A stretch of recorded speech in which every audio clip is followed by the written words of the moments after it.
Woo! Trying something new. What is going on, everybody? How you doing? It is your boy Newbie. If you guys caught me yesterday, you will realize I'm wearing red back-to-back days, same hat, but never fear. I have showered and changed and did laundry. Thank you guys for joining. So today I got a special one. You guys know me as the Iron Man guy, but you guys also know that I love Fantastic Four. So today's show, we're going to be talking about Fantastic Four spec. We're going to be talking about price points, books, things like that. We do have a presentation and things like that, pictures, because that's how we do now. So, I hope you guys enjoy. If there is any books, like I always say, I like to get the chat involved. If there's any books you guys want to talk about, once we're done or, your thoughts on it, you guys know it's always welcome. So, let's do that. Before we get started, I do have a surprise for you guys on the panel today. This one should be fun. First up, let's bring in Mr. Information, the man, the myth, the legend, Mr. FaceTime. What's going on, man? How you doing, brother? Not too bad. It's good to be here again. Yeah, man. Yeah. Ready for tomorrow or what? I hope so. Yeah. Dude, we had like almost 3 feet of snow today. I was supposed to go to a warehouse today, and like 2 hours away from me. I planned the whole day. I had the girlfriend out. She was busy. And then, it literally took like, almost 2 hours to get out of my driveway. So it kind of squashed any plans I had for going to any shops, man. So, yeah, that sucked. I'm pretty much over the snow. Yeah, it's true. All right, guys. So today I do have a special guest, somebody that I was following very early when I started. Very informative. He always does a lot of things. You can catch him with a cigar. You can catch him with a golf club. He does a lot of stuff on his channel. He has a lot of people on it. I didn't put his information because we were talking a little bit late, and things just lined up. But guys, my special guest today to join us is none other than Justice for Comics. What's up, brother? Hey, how you doing, Newbie? Good, man. First time on the show. Thank you. Yeah, man. Yeah. So, So first of all, I'm down in Tampa, Florida, so I have no snow, no ice. It was 80 degrees the other day, and I went golfing. I hate to rub that in, but the weather's really nice down here lately. Yeah, I had Ultra Maximus message me after I posted those snow pictures. He's like, "Man, I'm from Florida. That looks like sand." I'm like, "Yeah, it's not sand. I can assure you that." That's some white sand you guys got up there. Dude, man, it was brutal. And I was kind of like a kid at Christmas time, right? Like the lockdown just got lifted. We've been closed down for 3 months, so I even went to bed early last night after my show with Roger and Otto, and I woke up like a kid for Christmas. Didn't even look outside. Just got my coat, showered, ready to go. And then there's like a wall of like snow everywhere. I'm like, oh man. So you ain't going nowhere. No, it is what it is. Tomorrow will be my mission. So tomorrow I'll have some fun with that. But nevertheless, let's get down to business. Before we get down to business, because we are a professional channel. What does that mean? That just means I get to talk about other people. So our friends at Big B Comics, they got 3 stores, one in Barrie, one in Hamilton, one in Niagara. I rep the one in Niagara, but check them out on their Facebook, Instagram, and eBay. They got a lot of good stuff there. The owner is really cool. Next up, comic book pressing from Bleecker Street. $10 pressing, $5 clean. He's local to me. He's one of the only guys around here in almost like a 2-hour radius. So, when I found out he was around, so when I found he was around, we started doing some business and things like that. So go check Bleecker Street Comics, bleekerstreetcomics.com. He's got over I think 3,000 books now on his website. So make sure you guys go check him out. And lastly, we got Bird City, because everybody in the chat was always saying, you got to say Kaka. Bird City Comics. Check them out on Instagram at Bird City Comics. They do exclusives all the time, affiliated, and they do stuff with Drunken Chat as well. So, Anthony's a good guy. So check them out. Boom. All right. Nice. One day I'll be able to say like brought to you by, or any commercial on TV. You got a couple people from Tampa in here. Sean Miller. Miller's a good guy. He's in Citrus Park. That's not too far from me. I'm only like 15, 20 minutes away from there. Man, when I usually go to Florida, whoa, I'm like bleeding. It's crazy. Usually when I go to Florida, I'm in Miami or Fort Lauderdale. So I got to make my way to Tampa. Yeah, it's a little cooler. Miami's hot as hell. That's like being close to hell. I'm Spanish, so like that's what I like. I like the heat, man. Dude, in the summertime, it's probably 10 degrees warmer in Miami than anywhere else in Florida. It's crazy. I believe it. Yeah, it's hot as hell down there. Where me and Face are here on the East Coast, man, it is like cold, Yeah, you're in Canada, right? Yeah, you're way up there. Yeah, shit. Niagara Falls. So yeah.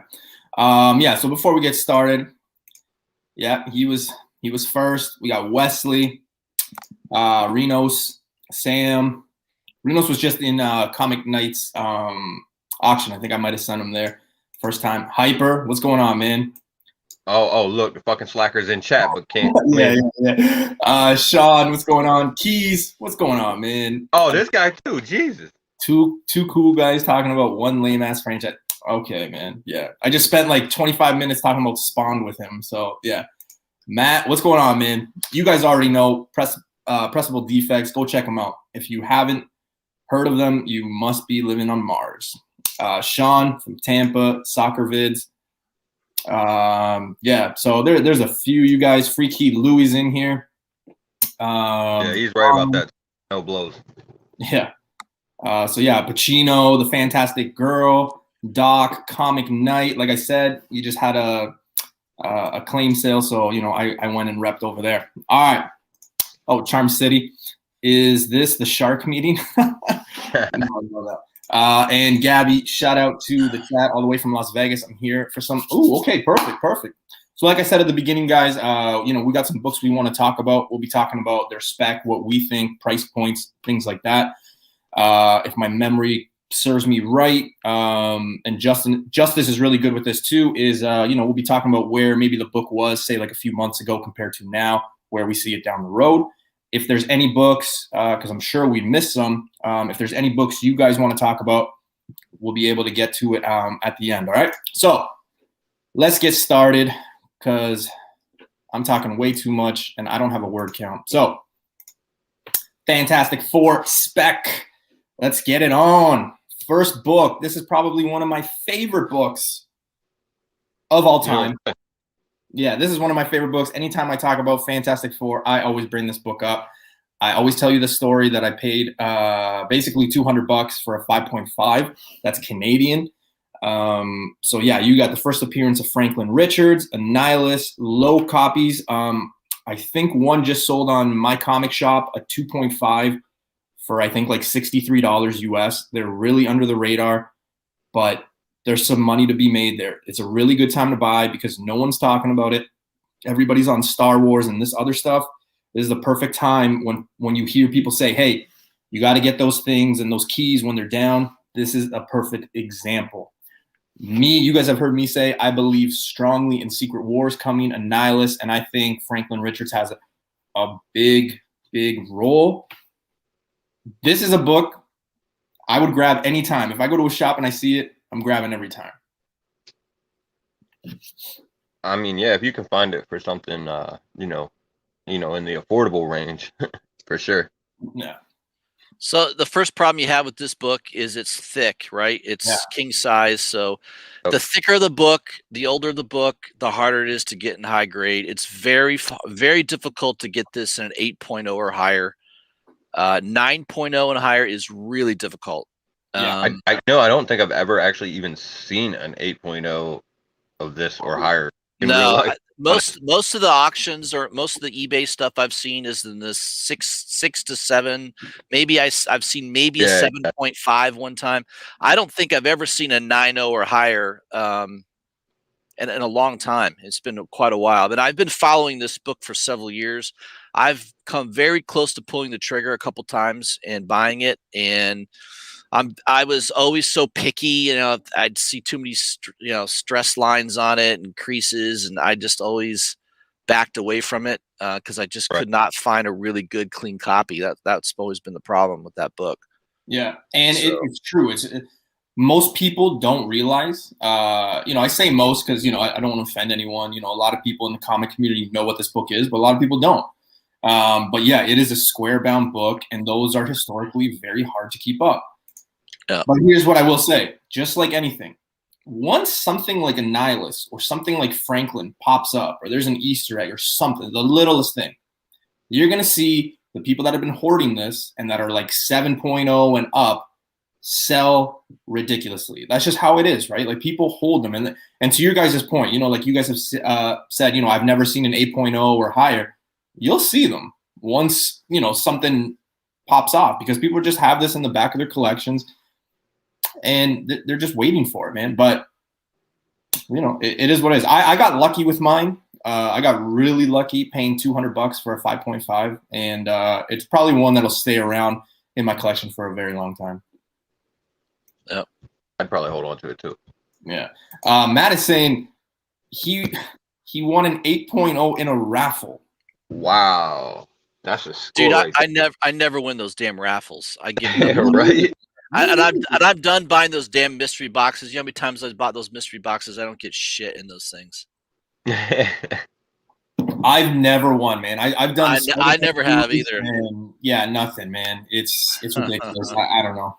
So, what's the comment here? Oh shoot, comments are coming in hot. 5 to 7 years, these characters will be big. Yeah, and you know what? It goes back to when you start in the community and things like that. You always hear people say, "Always buy when things are low." This is the perfect example right here. Buy it right now. And 200 Canadian, which is, I think, oh man, I wish I had Hyper here to tell me the math. Even in it's America, about 350 US. 350. Holy shit. Okay. No, it's lower. I'm No, sorry. yeah. Go the other way. Yeah. I'm sorry. The other way. The way. Yeah. Lower. It's about 150 US. Yeah. Yeah. Even at that, like I still think that is a steal because it will probably double or triple. It's just that patience. You got to be patient enough to keep it in your collection. That's all. Yeah. All right. Next book. Oh, and guys, the one last thing I'll say about this book, even if you get these in like the 2.5, 3, they're worth picking up and then just grading yourself. It's a really good investment. Next book up, we have, oh man, I got a burp. Sorry. We got Fantastic Four number 20, first appearance of Molecule Man, big Secret Wars plot, raw copies sell for $100 Canadian. Again, when you see them slabbed, they're going anywhere between the 3 and the 3.5 for about $240 Canadian. Great buy for flip purposes, right? Unless the villain, and I know I'll probably get some comments in the chat, but unless the villain is very iconic, like your Joker, Thanos. Give me some villains here. Shoot, I'm on the spot. Like, what type of villains are you looking for? Just unless they're iconic, usually their value goes down. Magneto. Yeah, Magneto. Magneto's a good one. Yeah. But usually when the villains have passed, unless they're those very iconic ones, they usually lose their value right away. So that's why I say for flip purposes, like if you can buy it now and then leading up to what will happen. I mean, I've said it multiple times. I think Secret Wars is coming. It's something that we were shown in Civil War that is possible, right? I was one of those people that I thought when they said Civil War, I was like, how are they going to get so many characters in a movie and do it successfully? And they did it. So I think it's just a matter of time. But this is another book I would probably get, especially for that price point. Yeah. It's funny because there's been so much talk about the Secret Wars coming and everything. And it's my understanding that the animated stuff that Marvel's going to be doing on Disney Plus is tied in with the MCU. I'm not sure how tied in it is, but they just cast Lawrence Fishburne as the Beyonder for the Moon Girl piece. Yeah. So, I'm kind of they casted him for the voice. Yeah, exactly. They should cast David Hasselhoff to play actually the Beyonder because he looks like he does have the look. Especially the younger Hasselhoff with the curly. Right. Black hair. Yeah. Yeah. But, you know, Doctor Doom is probably the #1 Marvel villain of all time. The value is there. Find me a more expensive villain book than Doctor Doom, than Fantastic Four #2. You won't find one. Galactus isn't even close. No. So Doctor Doom is definitely the most expensive villain in Marvel history. You know, you're not going to find a bigger book than that. That's it. Justice, you know what's fascinating about that is we've already seen him twice. And it's been horrible both times, and yet the value of it is still up there. And I get it. I get the argument. Well, it's the 5th issue of the run. I understand. But then you have these, you know, villains like Mr. Sinister and Molecule Man and Galactus. I mean, not on the same level as Galactus, but even Galactus. I mean, you're not seeing the same dollar value for those, right? Right. Yeah. The print run is not the same as well. So. Yeah, and Fantastic Four #2. That's an old book. That's definitely, you know, early Silver Age. It's difficult to find that in high grade. Yeah, that adds to the value, no doubt about it. Yeah, I think I saw a Fantastic Four #2 a 0.5 for like, I think it was like $900 Canadian or something like that one time. Yeah, they're hard to find. You don't see them often. Sometimes in conventions and things like that, but yeah, that's called a big boy book. Big boy book. Yeah. That's you're going to be sleeping in the basement or the couch for a very long time if I were to buy that book. Indeed. All right. This is another book, more affordable. This is one that I've talked about a few times as well. So, you know, for some of the people that are tuning in who know me, this might be on repeat, but this is Fantastic Four, issue 272. First appearance of Nathaniel Richards. This is Reed Richards' father, and the key here is he is a time traveler. Could be a lot. I don't want to blow up the chat and say anything. You know, I don't work for Marvel. I don't work for a movie company. I don't know anything. I don't work for a comic. Nothing. Okay. But I wouldn't be surprised. And somebody was talking to me and they're like, man, what if Reed Richards' dad came in? Like, what if Nathaniel Richards just showed up in WandaVision or at the end? Because, you know, there was that rumor that Reed Richards was going to show up, and I don't believe he will. It's possible. You know, I don't know. Anything is possible. No, I don't think so. I mean, I don't think it's going to be Reed. That's just. But the theory, I'll send you guys the link. And the theory was there, and I was like, you know what? But it is a super, you know, this book is undervalued, like huge. So if you can get your hands on this one before he shows up or anything, this could be worth something. I mean, I love the cover. It's a red cover. I love red covers. So I'm already partial to a red cover. That's what I was actually thinking. I was thinking, man, that red cover is probably a pain in the ass. Red cover. Red covers are the best. They pop. They are. Yeah. Sometimes books will be hot just because it's red. Yep. Yeah. Well, look at all. There's a lot of what's it called? Spider-Woman ones. You know, like those variants, those negative space ones, and things like that. It's all because it's red. But by the way, this coming week I got 3 copies of the hottest book coming. This coming week that just dropped. So we'll talk about that later. Micronauts 8? No. It's a brand new book. It just came out. Oh, okay. All right. Oh, yeah. Hulk 181, red. Yep. Yeah. Renos is saying he found this one in a haul, bought on someone low grade. Well, Matt is saying that he finds them all the time in the bins. So I guess I know who I'm asking to sell me one. I haven't found this one in the wild at all. Never. I've never seen it in the wild. So yeah. I'm in Florida. There's never any comic books, good comic books in back issue bins in Florida. Yeah. San Diego, Florida, man, is like crazy. Like there's some guys like Manny, Decor, Universe X. They go like you'll be talking about a book and then they'll post a video on their Instagram of them finding it, right? I mean, like they walk in the store and they're like, you know, with they're zooming in and it's right there. And I'm like, how? They're not in Florida. But most of those guys are, I think most of those guys are in like Southern California, right? Like, fucking comics community is huge out there. Yeah. Plus, there's so many other distractions out there. People aren't hyper focused on comic books out there. So I think it's a little easier. Yeah.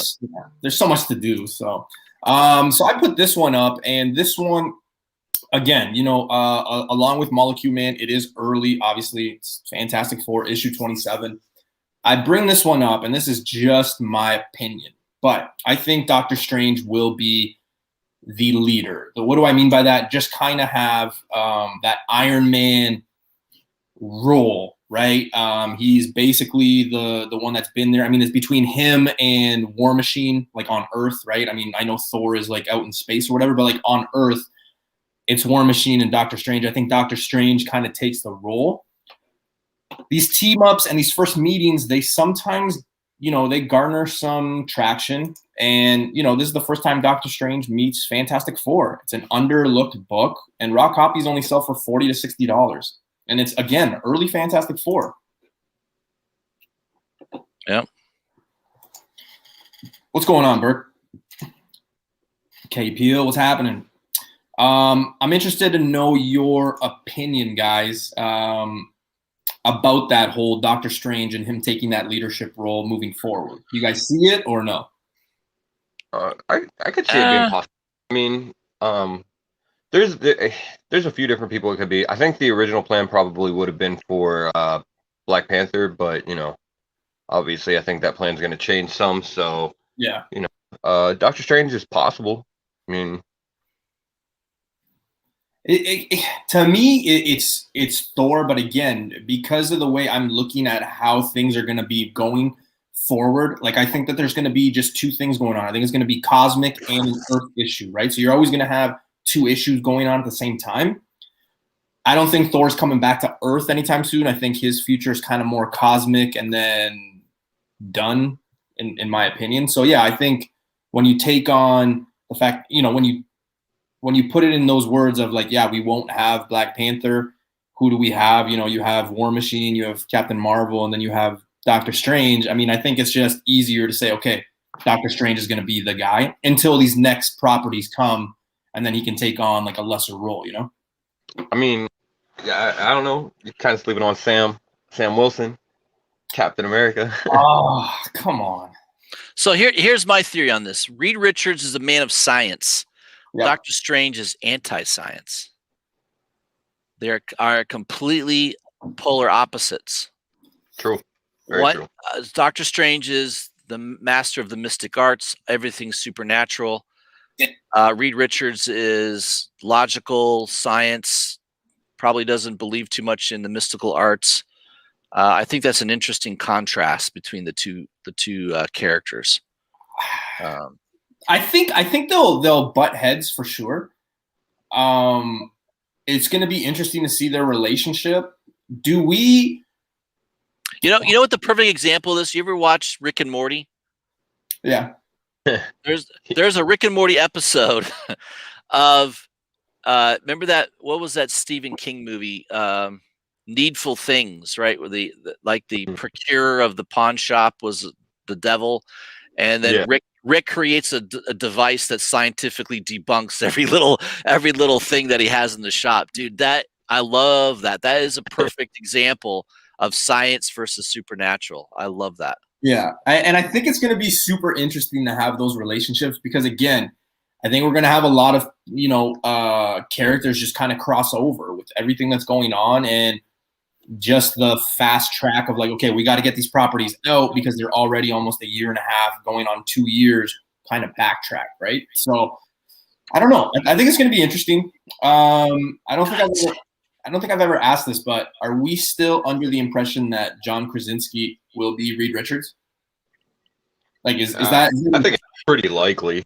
Yeah, right? they've shown that quite a few on some promotional posters, right? Or somebody's. Yeah, I mean, it sounds like that's a role that he's wanted to play, and people want to see him play it. So, it's kind of one of those things. It seems like it's kind of a no-brainer. It's going to be hard to see him though without a tie on and an office. Yeah. Right. Yeah, I saw this meme where it was like John Krasinski. I can't believe I saw John Krasinski in WandaVision, and everybody was like, "What?" And there's that episode in The Office where they have that guy. Oh yeah, yeah. Dude, I thought it was hilarious. That is good. My girlfriend's looking at me like, "You're an idiot," but hey, it is what it is. All right, next book up, we've got Fantastic Four number 36. I don't know why the printing there went a little smaller than the rest. It looks like I just didn't finish the slide, but this is the first appearance of the Frightful Four, and more importantly, the first appearance of Medusa. Thoughts on the Inhumans thing and the Medusa stuff? I mean, as far as the Inhumans goes, and this is probably one of the cheaper big keys that you can get for the Inhumans. Yeah, man, it's an overlooked book. It definitely is. It's just hard to say because, like, I could see them bringing in, like Frightful Four sometime to, maybe do something, show up in a movie for a minute or something like that. But I don't know that maybe that they might not replace Medusa with somebody.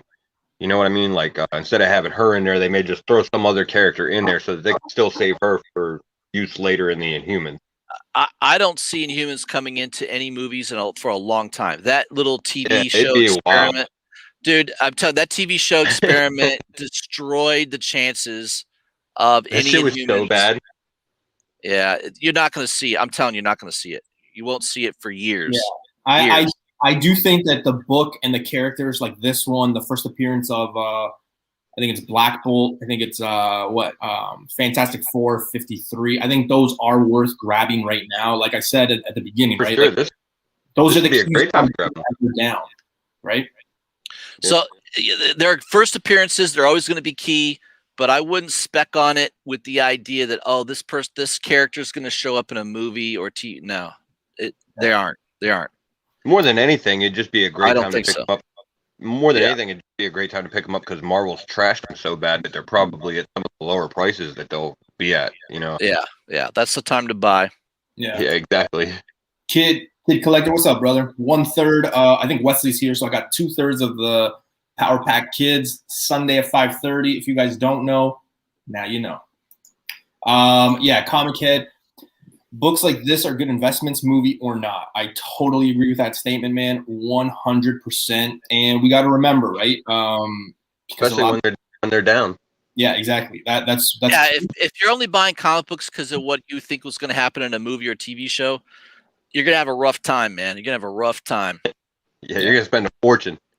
You're gonna be buying at the wrong time typically. You're gonna be paying too much. And you're probably going to be let down and disappointed more often than not. Yeah. So, yep. Those are the people that have all those books, and they're like, man, I don't like any of this. Do you want this for like $20, even though they paid like 80 or 100? That's just what happens, man. There's the people that just hop on almost all the trends or whatever. They think it's easy. It's not. There's a lot of work that goes into, doing it. And like Justice said, I mean, if you're only collecting things that you think are shows or movies, it's going to be a rough ride for you. So, yeah, for sure. But I do think that, Comic Head, 84, Justice, and even Face, I agree. This is definitely a book worth grabbing right now. It's, the old saying, grab them while they're low, because you never know. Look at perfect example. A year ago, and I felt for this trap too. A year ago, you could not push me. You couldn't even buy the book for me because I'd be like, no, man, I just don't want it. New Mutants 87. You could not get me to buy that book. Okay. It was cheap. A 9.8 was going for like 200, 220 Canadian, and nobody was picking them up. If people bought them, they were getting laughed at. Well, if you guys look at, cover price and, you look at the sales, Go Collect and things like that, it's heating up. Like, because think about it. Josh Brolin has another 3 years. What that looks like in contract wise is like, is it 3 years or is it 3 projects, things like that? He's still in there. It'll still, gain traction. So it's just one of those books you never know. So you always have to get them on the cheap. Would it blow everyone's mind if we find out WandaVision was just us watching a Mojo show from another dimension and Long Shot appears? That would be fucking awesome. That would be the greatest way to end the show ever. Long Shot sounds correct. Yes, Long Shot. Yeah, it definitely is a long shot, but it would be awesome. The episode, from my understanding, the episode that happens this Friday and moving forward for the next 3 weeks, they're going to be an hour long, correct? They're going to be about 45 minutes and 15 minutes of fucking credits. Oh. Yeah, the credit. I don't understand the credit thing. I've never seen a show with more fucking credits I know, right? than that WandaVision show. I don't understand that. It's nuts. It's insane. My wife got 2 copies, one for 6.5 CGC and the other for 9, for $1,000 before the show was being developed. Your wife, god damn, where are you getting a wife doing this shit for you? Wow, yeah, an hour long. So, do we know if, because I know Feige said, and this is going off topic here, but do we know after these 3 episodes? I know it's supposed to lead up into the Doctor Strange stuff, but do we know if there's going to be like a season 2 of WandaVision, or is it just a one and done? Like, hey, we just putting these 9 episodes out there and that's it? I think it's one and done. I think they said WandaVision is one and done. I believe. Yeah. Okay. Yeah. All right. Next book on the list. No surprise here, guys. We got Fantastic Four number 45. You guys already know. We just talked about it. It's the first appearance of the Inhumans. Right now, it is a great time to buy mid grades. 4.5 will get you 240 to 280 Canadian. Justice might be able to tell you guys the American prices for that offhand. But again, this is one of those keys you definitely want to grab right now. I mean, I think right now, like as in like tomorrow morning might be not the greatest idea, but like, you know, it could work both ways for you. The longer you wait, maybe you can see a drop in it, especially if you have a book. Let's say you go to Phoebe and you message a guy who has it, and then you notice that the book is still there 3-4 weeks later. I mean, you could probably, you know, get it down a bit, but this is definitely one of those books I think has a huge upside because they will revisit this and do it properly. So it is a key book. They're always going to be bringing the Inhumans back into storyline and continuity. But the problem is you're not going to see them in an MCU movie or TV show for a while. So if you're not buying this book with the speculation in mind that you're about to see them hit the MCU, it's not going to happen. I don't believe that'll happen. So you're buying it because it's the first appearance of the Inhumans. It is a key book. Long term, meaning decades down the road, this is still a great book to own. They're not making any more. As time goes on, condition becomes harder and harder to acquire. So, you know, getting a high grade copy. I think the deal on that book right now is try to find as high grade raw as you can get and then get it graded. I think you could probably stumble across a high mid grade, maybe an 8 to 7.5 to 8 range for pretty cheap and raw, and then get it graded. I think that's where your upside is, but it's not in waiting for a movie or some TV announcement. It's not going to happen. No. And the only thing that I would add to that, because you hit on so many good points there, is if they ever do announce this, right? If it becomes official, you know it's going to be done properly. So it's just going to double. But like Justice said, you know, like some of the things that a lot of people in our industry, especially like, you know, people who spec and invest and flip, will say short term, long term, right? I've got a saying on my show, and Hyper knows this, Keys and Face, but there's a saying called, but does it have legs, right? Meaning, is it going to be short? I think this one, you know, you hit it right on the head. You didn't say long, you said long, and that's what this book is. This is a long-term book, 100%. If you're buying this book tomorrow morning thinking you're going to be able to flip it by the weekend, no, this is not short-term spec. This book right here, no. But it's a good one time. of those books. But see, you know, because of the fact that it is on a downside right now, but due to the age of it and everything like that, like it's probably about as low as you're going to see prices. To be honest, I mean, even waiting's probably not going to give you too much of a lower price because, you know, the age on it's just going to keep increasing value over time because there's going to be less and less of them out there that are in good condition. And it's a nice cover. I mean, no one looks at that cover and doesn't think it's a nice cover. I like it. It's a great cover. Yeah. I think too, you have to look around at what's happening too with society, right? Once things start opening up again and I hate to say this, once we go back to normal, I don't think we'll go back to anything normal because, it's just, I don't think it's going to happen. You never, dude, I just want the fucking masks to be gone. I'm done wearing those damn masks. I don't care about anything else. Right? If you want me to show you a little card that I got a vaccination so I don't have to wear a mask, done. I'll do that all day long. No problem. I'll wear it on in one of the necklaces or something. Just like, yeah. I'll get it tattooed on my neck like Mike Tyson.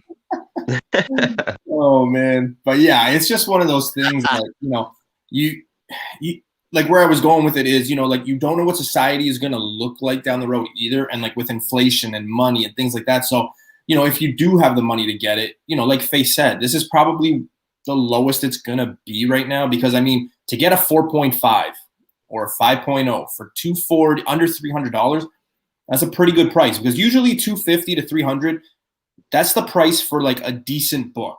You know what I mean? And I know everybody has different price points of what's affordable and what's a big book, but that's usually where you are. You end up there for a book, for a really good book. So. Somebody made a comment here. Yeah, Mark. Wait until Warlock shows up. That is a good book to have. So, all right, should I pull it out? Yeah, Justice has got it. Yeah. Fantastic Four, number 67. Beautiful. This is a nice grade too. Yeah. Throw this up on the big screen so people can see it more. Boom. Yeah, this is a nice. This one's a nice condition. You don't see anything majorly wrong with this one, right? No. But these are older books, man. This is a tough book to get in high grade because of that white. Yeah. White covers are the worst, the absolute worst. For sure. They show every damn little imperfection. Chad saying claim. So, Justice, I just want to get your opinion on this. So because usually when people pick that one up, they usually grab 66, right? If you're a Fantastic Four 67 holder, right? Yep. Usually for the people that can't afford both, they usually pick a side, right? Usually people pick Thor 165, or they go the route of 66 and 67. Is that the case with you, where you are team 67, or is it like you have all three, or where do you sit?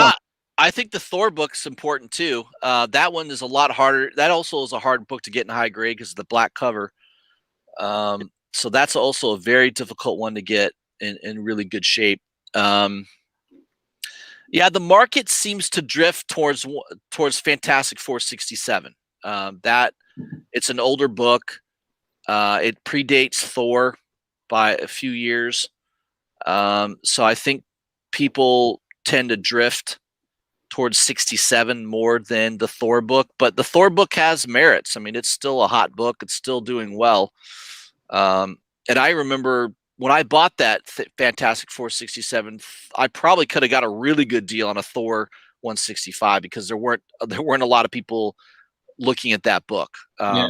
So that book scares me, and here's why. And I'm looking for that book. That's on my 2021 wish list. It was on my 2018 wish list. It just didn't happen. And now I'm paying for it. But here's the thing. You go look at those prices of that book. And even with no announcement, with no, nothing Adam Warlock official confirmed. I know we had the Cocoon in Guardians of the Galaxy 2. I get that. But with nothing really, in our face confirmed or anything, go look at what a 7.0, 8.0 is going for. It's crossing $1,000. Yeah. So that's not a bad book. I came across one today, raw. I like to think I'm a pretty good grader. The shop owner is a licensed partner with CGC, so you can give him his books and he'll send them for you. He wanted to sell me a book that we both agree. He said 6, I said 5.5. For $200 Canadian or $250 Canadian. So I'm thinking, okay, to grade it, it's about $60. So I'm at $300. And then I went and looked at what they're selling for. All I have to do is say, yeah, I buy it, send it to CGC. It comes back. I'm guaranteed to make $200 just, in and out. Right. So The raw copies of that book are out there. You just got to do your best to find a really good copy because it's a black cover and it's hard. Yeah. And it's the prettier one. I love 67. I love 67. Yeah. But, 165, it's got more for it. You got Adam there on the cover. It is what it is. But yeah, like King of Golden State said, just grab all three. 66 is like arguably the cheapest one, right? So I think a 66 you can get a 4.0 for $100, $120 Canadian. So 67 is the one everyone wants, though. That's the way it is. Yeah. Face, do you have? First of all, I'm old enough to remember when 180 was more desired than 181 on Hulk. By the way, I remember those days. 180 was the book, not 181. The true first appearance. Yeah. Yep. Watch the chat go crazy. Watch the chat go crazy. That's how old I am. I remember when 180 was the book. 180 was. Oh man. Yeah. Face, do you have? I don't know if it's you or somebody. Obviously, somebody else. If it's not you. But do you not have Fantastic Four 66? No, I do not. Okay. I thought for whatever reason it was you. I remember somebody showed me a picture and they had like 3-4 copies. And I think the grades were like 6.0, 6.5, somewhere around there. And I was like, oh, wow. Yeah, I definitely wouldn't mind having it. Yeah. First cameo, right? So. Yeah. All right. Next book up, and this is more newer. Now we're getting outside of the early stuff, but we got Fantastic Four 120, first appearance of Airwalker. Raw copies anywhere between 10 and 25. I'm sure if you found it for 10 and you bought 2 books, you could probably buy this for 5 and talk to your shop. It's a cheap buy-in. It's one of Galactus's heralds, similar to how Thanos came and he had his guys. I think there was a lady, so guys and ladies. I think that's the way Galactus is going to show up. I think he's going to have heralds that the Avengers or whoever actually tackle in order to keep Galactus still going. I don't think Galactus is going to be one and done. So, just for the cheap buy-in and for those purposes, I think that this is a really good book to get. You always hear, get in really cheap and buy them cheap. This is your opportunity right here. This is a perfect example of that. You got a black cover, you got a first appearance, and it advertises first appearance on the cover. Mm-hmm. I think that's interesting. It's a cool looking book. I don't think he'll ever appear in a movie or a TV show. And it's just one of those one-offs from collecting Fantastic Four.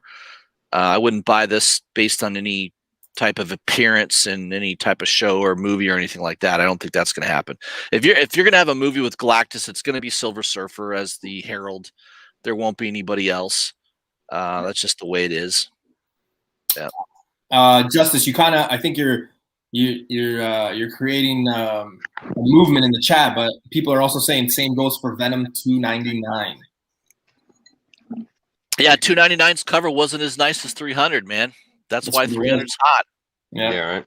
That's what it was. And same thing with 180. 181's a better freaking cover. It's way better than 180. I mean, if you don't think covers matter in comic books, you're grossly mistaken. They do matter. I've made a lot of money.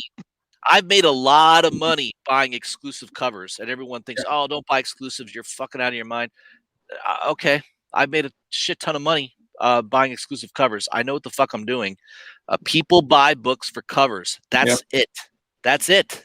Yep. And those are 2 examples. Those are 2 perfect examples, right? It's I can think of one that just came out. I can think of one that just came out and everybody goes gaga for it. ASM 55. Right? Oh, gee, that's funny that you mentioned that. I got an AOK from one of my subscribers the other day. GT Key Comic. He lives in Canada, by the way, near you. What's his name? GT Key Comic. Oh, yeah. Jimmy, he sent this to me as an AOK.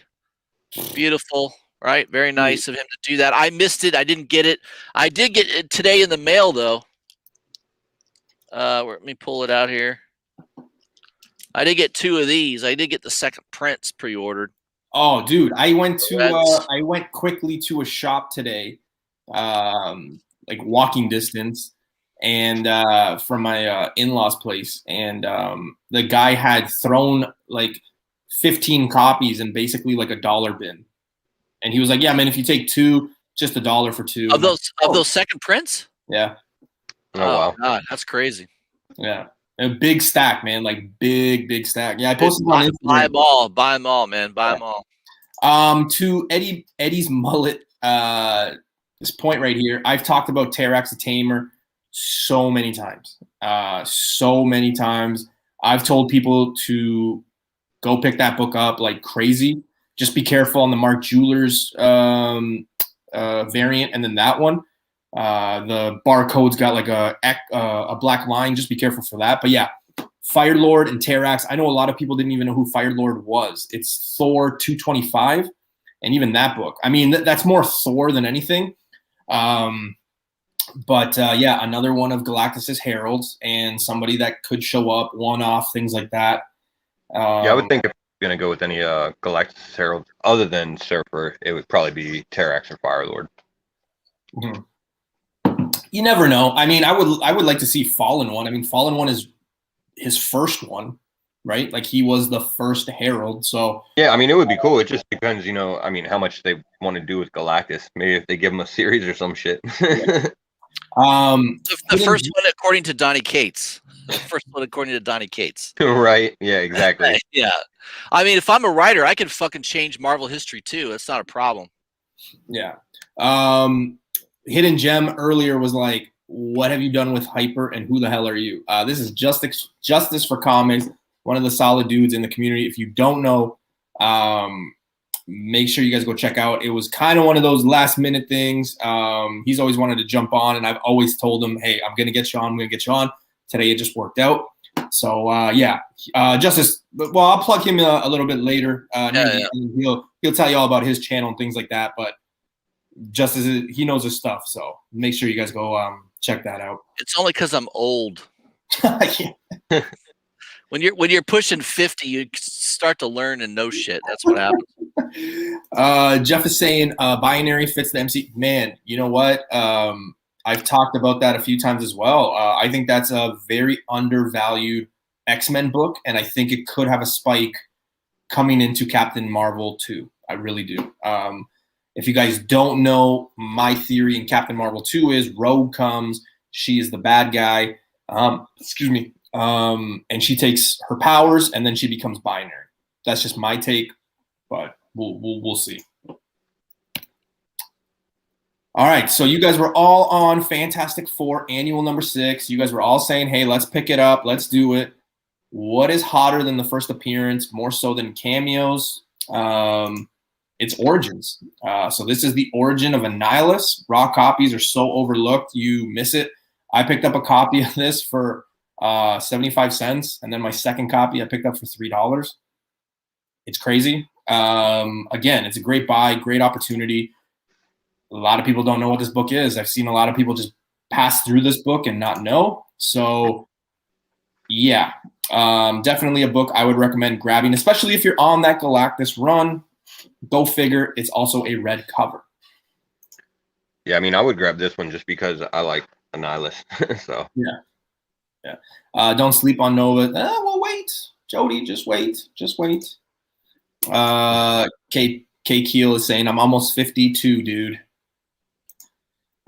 Donnie Cates reckoning at that's Carol. Yeah, so Carol becomes binary. Yep. And yeah, that's very likely. Yeah. So Justice, do you have this book? What's that? Do you have this book? I don't, but I like that cover. I'm gonna have to pick that up maybe. I do have Galactus's Origin, which is a standalone. You know who sent that to me? Richie. Richie sent me one of those. Oh yeah. Dollar bid. Yeah. He sent me a nice copy. Yeah, I mean, I think this is an overlooked book. I overlooked it. I didn't know much about this book.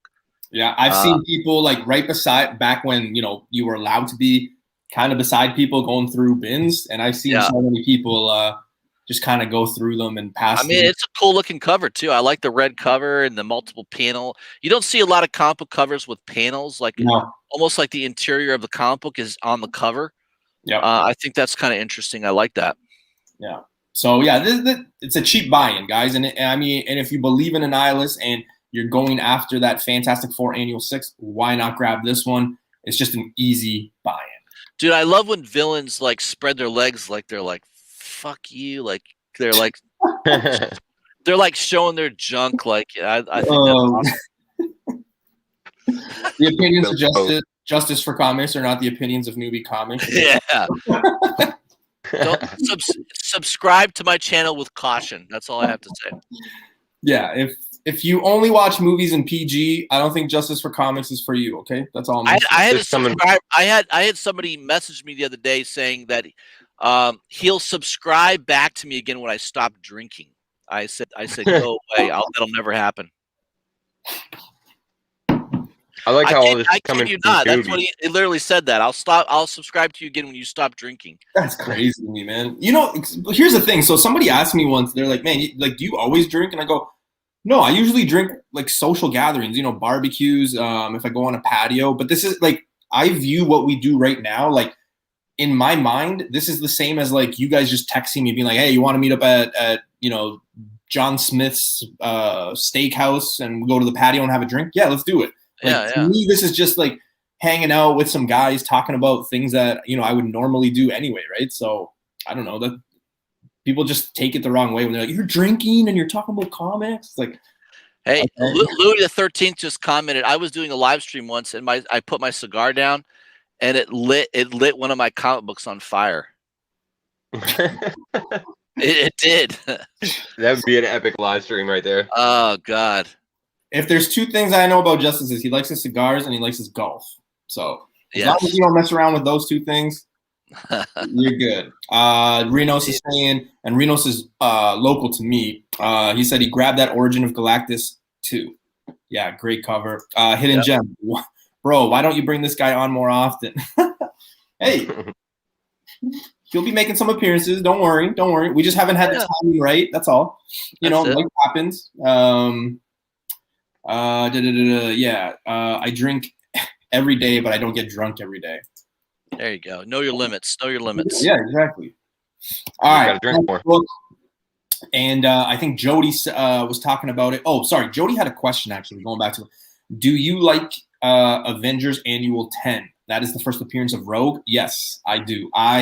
No, nobody likes that cover. The cover's not great, but I think he's talking about the cover. It's the worst cover ever. It's bad.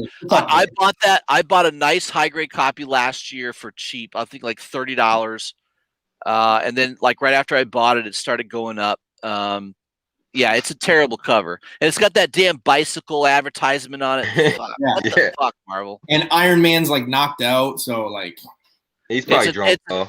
It's a terrible cover. It's terrible. She's not on the cover. It's really weak. That's always been the argument with that book. And Justice, it's got that bike advertisement. It's terrible. God, it's terrible.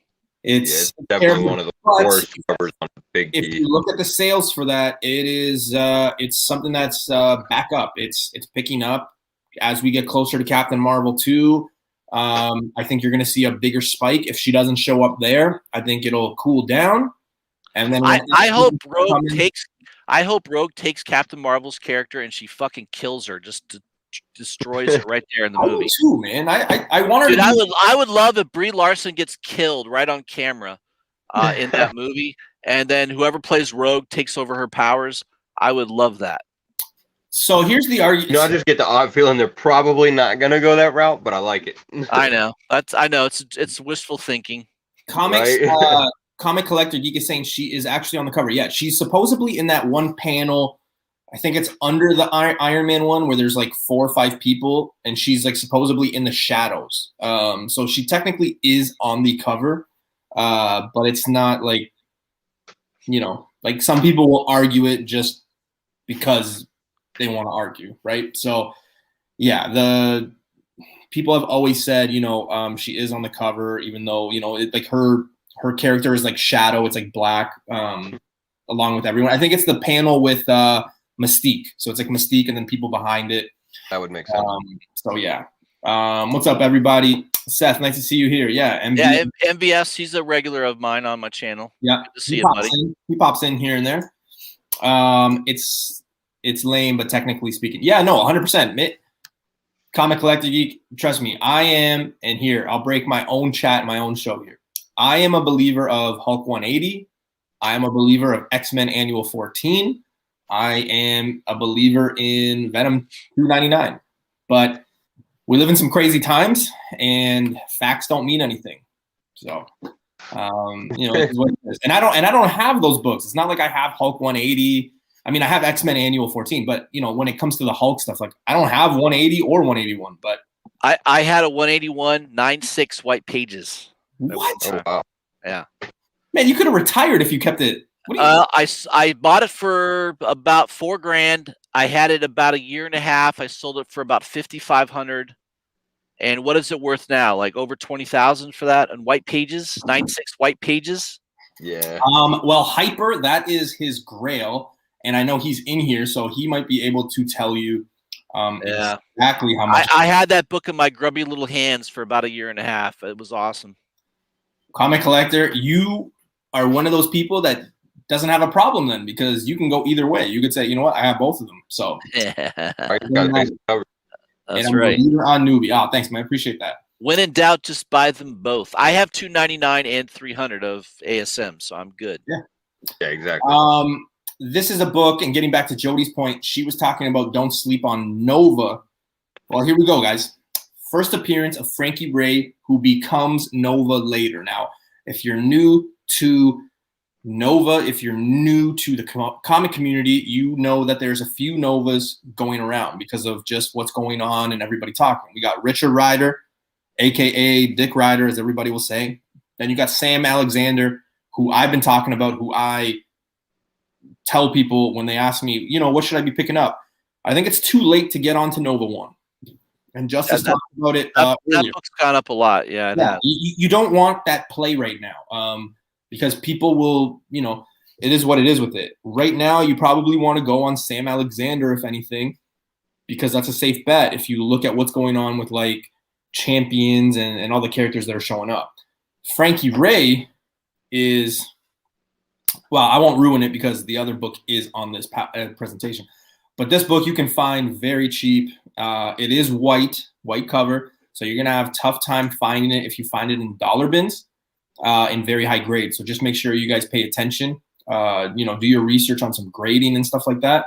But this is a book I would grab depending on price, right? It's not a be all. I don't think even if you get this book in a 9.8, it's going to be $1,000 book anytime soon.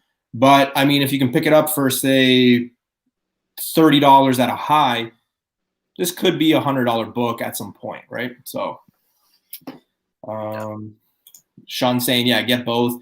They have stated both will appear in the MCU. Yep, absolutely. Now, where do you guys sit on? So this is the first appearance of Frankie Ray.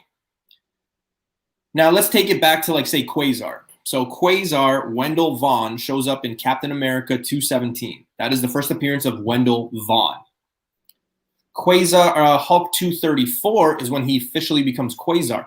So do you guys pick up the character when he's, like, the name or what he becomes? And if you guys don't understand, I can clarify a little bit better. But yeah, it's another case where I would try and pick up both. Yeah. I think it's more important when they become the actual character versus the name. Yeah. And there's multiple examples of other examples of that, especially in the Marvel universe, where the name of the character came out, but it didn't really matter until they were donning the costume and donning the identity of the actual superhero. So another one. Yeah. So my opinion is you want the Hulk 234 is probably the more important book, if I had to guess.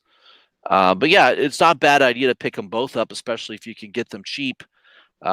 You cover your basis, you kind of cover yourself in case, one, they're both going to go up, but I think the one where they're actually in character is likely to rise faster.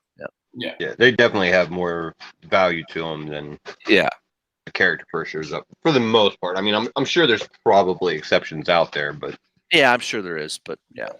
Trace, where do you sit? Where do you sit on the Nova when it comes to the Nova? Because I don't think I've ever asked you, even when we hang out and when we chat, where you sit on the Nova thing. Are you thinking Richard? Are you thinking Sam? Are you thinking Frankie? Like, which one do you think will have the biggest impact? Well, I think they've announced that both of them are going to be coming to the MCU for sure. So I would just I get the feeling that they're probably going to use Sam more for like champions stuff like that, and with whenever they bring in Miss Marvel and all the other characters. I agree. It's gonna be Sam. Yeah. Yeah, and I think Richard, you'll probably see him show up in like a Guardians of the Galaxy movie or something like that. Yeah, I think so too. I think Sam probably has more longevity. I think. Yeah, I think they missed the boat in bringing in Nova in Guardians of the Galaxy. I think they should have done that in the second in Guardians of the Galaxy 2. They kind of missed. It's always possible. It's always possible. They'll just give him like an homage or something like that. You know, just a guest spot. They really could have. They missed the boat on that. They should have brought him in at the end when they were all coming to fight. You know, they could have brought him in to fight with the. I kind of think they missed that, but well. But I would recommend, and again, guys, it's just my own opinion. If you're banking on Nova 1, first appearance of Nova, aka Richard Rider, I think you're already overpaying, and I think it's too late. So I think you should probably hop on that Sam Alexander train before, because right now, I mean, the prices are just ridiculous. I mean, I think a 9.2 is like $400, somewhere around there. I mean, at that point, especially if you're looking for the investment side of things, I mean, I don't think at that price point you're going to double your price, because that book is just so common too, right? So unless you have a 9.6, 9.8, it's probably not going to be worth it. So I would recommend holding it if you have it, 100%. It's a good key to have in your collection for sure. Exactly. Point one, number 1. And I actually have a video dropping tonight at 12:30, because I just assumed we were going to be going until like, crazy amounts, like, do a 3-hour show like we usually do. But so I got a video dropping at 12:30, and we actually, well, you'll see. It's an unboxing, but there's a lot of Nova stuff, or is there? Ben first appears in ASM 149, I believe, and runs higher than when he becomes Scarlet Spider. Random, but I've been researching. Yeah, so Will made a comment. Oh, there we go. Ben O'Reilly with what? Web of Spider-Man 118, I think it is. Yeah, a lot of people. I know this is a Fantastic Four show, but where do you guys sit on that book? On Ben O'Reilly's first appearance? Yeah. I have it. I bought it a couple of years ago, pretty cheap. I think it's a good book. That's a long term. Yeah, I don't think he's going to appear. Spider-Verse 2, or Spider-Verse 2 movie. That's kind of, we know who's going to appear in that. He's not going to appear in that. I think it's a nice book to have in your collection, but just not sure if you're going to see him in the MCU or anything. No, at least for quite a while. Yeah, they're going to have to get really desperate to bring in the clone storylines for Spider-Man. I have that first Spider-Man clone book. I bought that about a year ago, pretty cheap, and I love that book. That cover's awesome. It's a great cover. I love it. It's a great cover. Yeah. Horrible fucking storyline, just because it drug on. Yeah. I know. A lot of those books were terrible to read. Yeah, they were terrible. Those heated up too. Like, I remember hearing about those books in like June. I think I have it right here. Let me pull it out. Fuck, why not? I got all my comic books at my fingertips, boys. Lucky you, eh? I'm in the closet. I mean, I'm not in the closet. I'm deeply closeted. Hey, be careful what you say, man. I'm a deeply closeted straight man. Here we go. Here, look at this book. Look at this freaking book. I got this book cheap too. I bought this really cheap. Look how nice it looks. Yellow covers are really nice too. Oh, I love yellow cover. Yeah, it's so nice. So on that, man. Dude, I got this cheap too. I got this really cheap. I think I paid $50 for it. Nice. I mean, it looks like a 9.2 to 9.4. It looks that good. Yeah, it really looks nice. That's crazy, man. I've gotten lucky over the years on stuff. Last year I got an ASM 300 for $350. I swear it's a 9.4. Holy shit. Yeah, I swear it's a 9.4. Yeah, that's a score. Sure. Damn, man. That's pretty good. Jesus. I got really lucky on. I got a couple subscribers that message me all the time about that because I did it. I showed it to them on a live stream. I actually bought it on a live stream. Wow. I've bought a lot of stuff on live stream before. Yeah. KPO, why has the Scorpion not been used in movies? In the what was it? I think in the first Spider-Man that Tom Holland did, he bumps into Vulture in the jail, right? So I mean, that was Matt Gargan, though. Yeah, I think what people are thinking is that he's going to show up, but at the same time, that key, Spider-Man 20, has really gone down in price. I mean, you look across any site or any, YouTubers or blogs or anything that talk about keys, that book has been down for like almost 2 years now. So I don't know. I mean, it's early Spider-Man. You can't go wrong. I mean, my thing has always been, Spider-Man, the first 50 issues, you can't really go wrong to have. But yeah, it's again one of those keys you really probably want to grab now. Same with the one. Yeah, Spider-Man has so many villains though. I wouldn't say Scorpion is the most challenging villain that Spider-Man has. So even Mysterio, I mean, I would put him as a B-class villain for Spider-Man, to be honest. So yeah, the fact that he's already appeared in a movie, that movie was a letdown for me with Mysterio. I didn't think it was that good.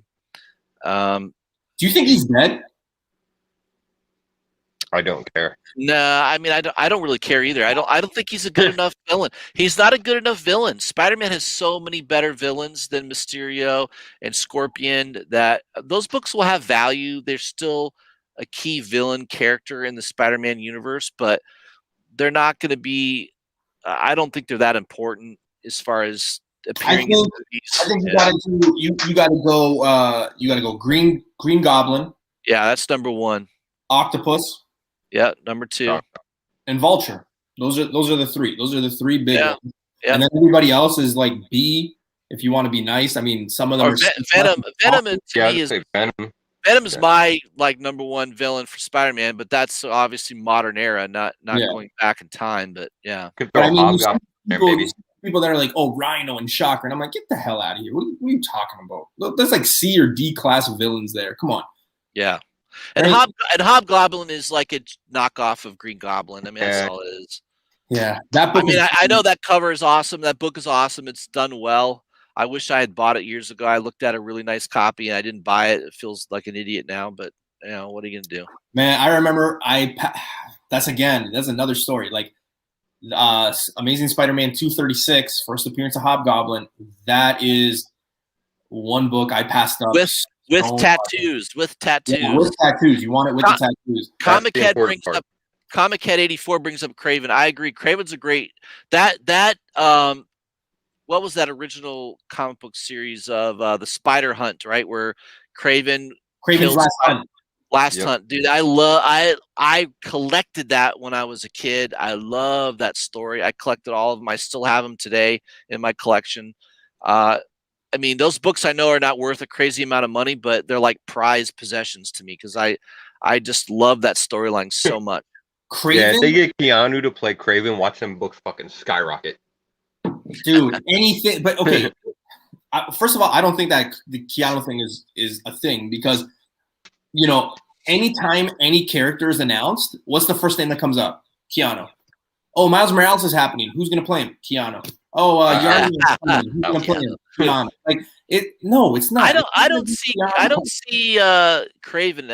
I don't see Craven being played by Keanu. You need an older, like. You know who would be perfect? Carl Urban. No, you know who would be like perfect? Like, just come on in, just put put this lion thing on. Jason Momoa. Yeah, he's got that savage look to him for sure. Right? Yeah. Long hair, he's already jacked. Like, he doesn't really need to do anything. But like Keanu is just, I don't know. No, Jason Momoa does not look Russian at all.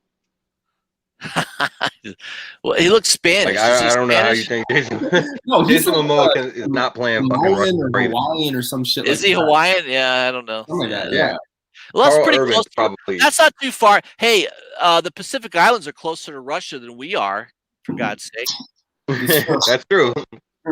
So okay, so that's actually, and you know, I totally forgot about that. But where do you guys see Craven on the villain? You know, like an A, B, C kind of a villain for him. Like where do you see him? Because that's a good question. He's close to an A. I'd say B plus. B plus. Yeah, he's probably a. I would say like he's probably a B level villain with like an A level storyline that elevates it more. Because you know, when people always ask me like, what got you into this hobby? I mean, I'm only 33, right? So I grew up when I came to Canada on the X-Men cartoons and the Spider-Man cartoon. And three of the biggest things from that cartoon was just his battles with Venom, the battles with Hobgoblin, and then the battles with Craven. Like there was so many storylines with Craven because of the fact of Craven's wife, who was that doctor who helped Spider-Man and things like that. So you always saw Craven. So yeah, I think he's like an A. Like, you know how people say like, okay, he's 1, but then he's 1B. Like this is like, dude, yeah, I have the perfect goddamn. I'm a fucking genius. I had the perfect casting for Craven. Okay, let's hear it. No one will fucking dispute this. Jeffrey Dean Morgan, the guy who plays Negan in Walking Dead. He killed fucking Craven. Perfect. Yeah, he could kill it as Craven. Come on. Someone debate me on this right now. Would he not be the best Craven, the actor for Craven? Oh, I mean, the only thing is how good is his Russian accent? But yeah, other than that, he'd kill it. Dude, he looks just like him. Look at the fucking pictures of him. We forgot 2 characters too. Now that they're coming, so Morbius and Lizard. I think Lizard is B, and I think Morbius is like a C class villain for him. That's just my call. Yeah. Morbius isn't going to be a villain at all, so. I think Black Cat shows up in that Sony movie, so that's just my thought. I don't know. I have Black Cat's first appearance. I got that book so cheap. I stole that book. I got like a 9.6. I got it for like $120. Yeah. I got a really good deal on that book. It's a good cover too. I love that cover. Yeah. Later, Mark. See, people agreed with me in the chat. Will says Negan would be the best. Yeah, Negan would kill it. Dude, he'd be awesome. Rick Rude would be the best choice. Even. Oh, get out of here with that wrestling shit. Those guys can't. Those guys can't act. They can't act. They don't. They never pull off an. I always know when they're faking a fucking injury. Somebody had sent me a video, and I don't know if they thought I'm not the biggest wrestlers are the worst fucking actors in the world. That's why they're in wrestling. So that's why they're in wrestling. They suck at acting. They can't act with shit. Somebody sent me a video where there was like 2 wrestlers backstage. You know how they do like that backstage stuff, and like this one guy bumped this one guy, and he's like, you better watch yourself. And the guy's like, or what? And he's like, I'm gonna stomp you. And then they do a stare down, and then he like goes to stomp his foot, but the camera goes to get it, and like he doesn't stomp his foot, and then the guy just falls. And I think it's like the funniest thing ever. Like, just YouTube that or Google it. It's like one of the funniest things ever. But yeah, I think Roman Reigns could play him. I mean, he is a big star in the WWE. Dude, I already called it. I already called it. The best actor would be Jeffrey Dean Morgan. No, there's no dispute. It's over. Done. The Rock begs to differ, Justice. What? Who's The Rock? Oh, Steve Austin. Come on. Dwayne The Rock Johnson, man. As Craven? No, I don't think Remember the Rock's first movie? Yeah, Scorpion King. It was terrible. It was terrible. But now look at him. He's like the. Yo, he wasn't even in fucking Scorpion King, man. That's not The Rock. Come on. Yeah. All right, we can get down to these conversations a little bit later. I think we got like three more books to talk about here, and then we can take the chat wherever we want. We can get back into those topics. I really want to get back into the Lizard and Craven talk. So if you guys want to hang out after this, I'm glad to talk about it. All right, so this book, there's no significance to this book. Realistically, there's no first appearance. It is just an iconic cover from the early '80s. I think it's mid '80s. But it is one of those iconic. Justice, you might have more information than me on this one. It's just one of those white classic. It's a white cover. Who did the cover on that thing? I'm interested in that. Can't be Kirby. He's probably dead by then. Yeah, no, it wasn't Kirby. I think it was Ryan something. Oh, 243. Any Galactus cover is a good one, man. Yeah. Well, you're gonna say that. Yeah, your opinion's a little biased though, Face, because you love. Oh, that's a John Byrne cover. That's John Byrne. John Byrne. Yeah. John Byrne's great. I love John Byrne. The John Byrne's best work was the Silver Surfer. There's no dispute about that. The Silver Surfer covers are the best by far. I love John Byrne's art. He's awesome. God rest his soul. He died a few years ago. If Jody is still in the chat, this book is crazy. What I mean when I say crazy in my native tongue, Spanish, this is fuego, fuego, fuego, fuego. This book is the first appearance of Frankie Ray as Nova. Huge upside. I personally think she's going to be huge. Now, if you guys followed what I said back in September when I did a video about this, you could get a 9.8. And I'm going to repeat myself. You could get a 9.8 for $185 Canadian. Now I'm going to let that sit in your mind for a second because that was September. I'm going to do a little math now. October, November, December, January, February. 5 months later, a 9.8 is selling for anywhere between 600 and 800 Canadian. That is ridiculous. And I'm not saying I'm the reason. I think people are just come on. Don't be so humble, newbie. You're the only reason. That is a nice cover. I like that cover though. It's really cool. Yeah, it's one of my favorites. This book is in back issues though. Yeah. Right. I've seen it. I've picked it up. I've told Key issues about it. I've pulled it out and said, Keys, this book is going to be something. And then I put it back down. It's just a low end copy. And he always tells me, he's like, man, why didn't you tell me to pick that book up? But this book is. I mean, I wouldn't pay $600 to $800 for it because if you're getting to the 800 mark, you can get a 5.5 Hulk 180 for that place. CMS says John Byrne's not dead. Did I declare him dead and he's not dead? Uh-oh. I thought he was dead. Oh no, I thought we said Kirby was dead by then. No, I think John Byrne is dead. Somebody's got to Google. Someone's got to Google. Is he? Actually, I have no idea. I think he's dead. Jody's saying, I've got all of mine for real cheap. Yeah. This book, a lot of people slept on. I remember seeing this in flea markets and things like that. This is a really good book to come by. And, if you're around a lot of shops that have back issues. He's not dead. He's not dead? Oh, my God. Well, you know who's going to die soon is Adam Hughes. I've already predicted this on my channel.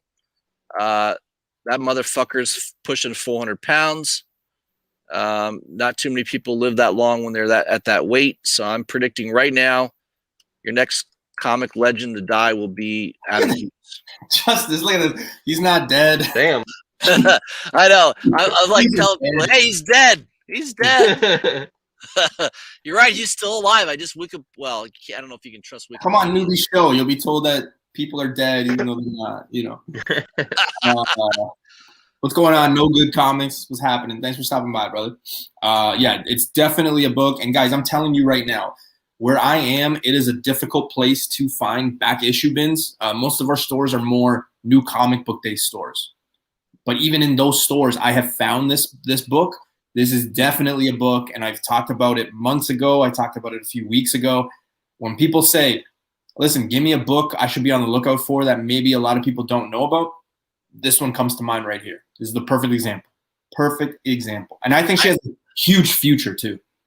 I need to travel to the Midwest because in Florida you're just not going to find really good key books and back issue bins. But I have a feeling like there's comic book shops in like Missouri, Iowa, Kansas City, where I think one goes to.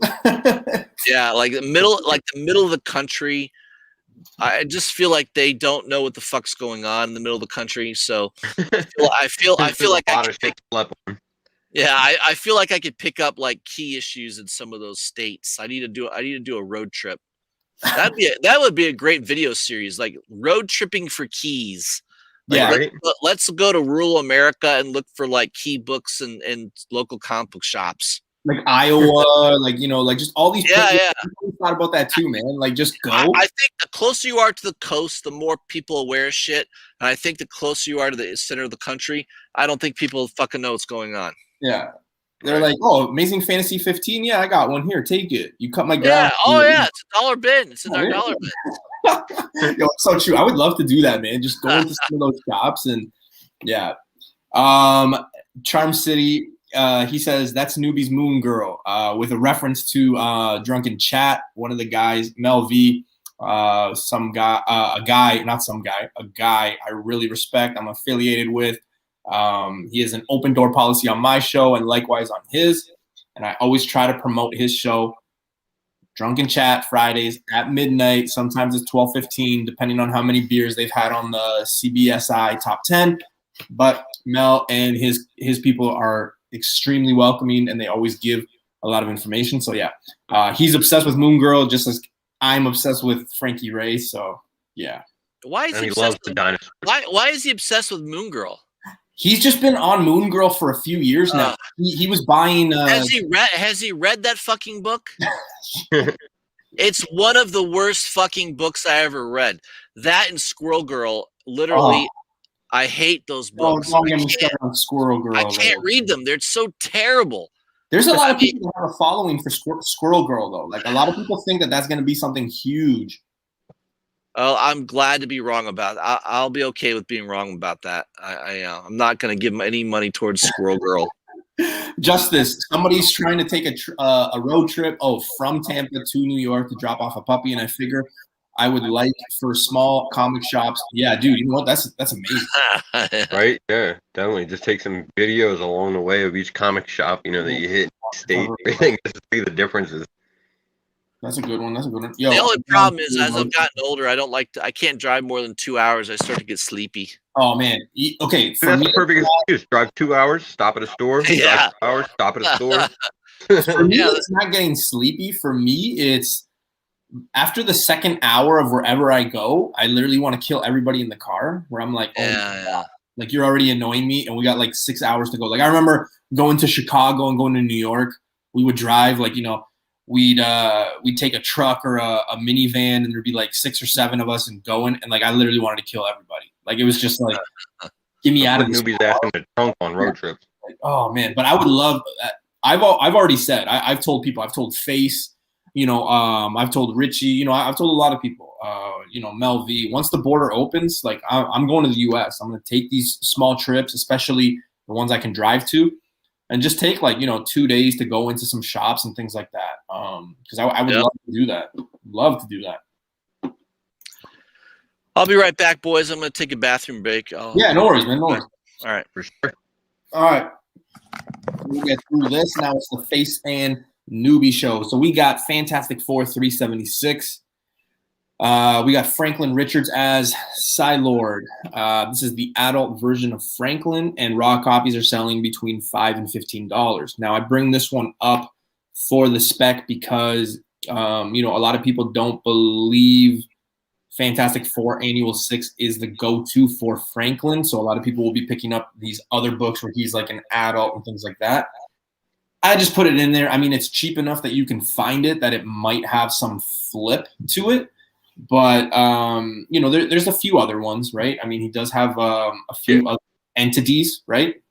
Right. Yeah, I mean, you never know. It's possible. Like, Marvel loves to do these little Easter eggs where they pay homage to, certain characters or different iterations of characters. So, even if they don't necessarily use that version of him, you could see something pop up there. Even if you don't, again, like you said, it's a pretty cheap key, so nothing wrong with grabbing it and having it in your collection. Yeah, definitely. What's the other one, Face? There's a few. I think there's like 2 or 3 books that you could say off the top of your head. No. What the hell was his other names? Was it Hyperstorm, like that? I think there was like 345. I think that one's one, and then there's because he takes on like 2 or 3 different names. Too. Yeah, he's got a bunch of ones. Yeah. Justice, where do you sit on this book, brother? I think I have that in my collection. I don't have a lot of Fantastic Four books, but I'm pretty sure I have that one. Yeah, I mean, I don't think you're going to see Franklin Richards enter as an adult into the MCU. I think they'll bring him in as a child. Pretty sure of that. He's supposed to be one of the most powerful Marvel characters, right? Yeah. Is he the most powerful? I think he's got to be up there with. I think right now he doesn't have any powers, so fucking damn spot, man.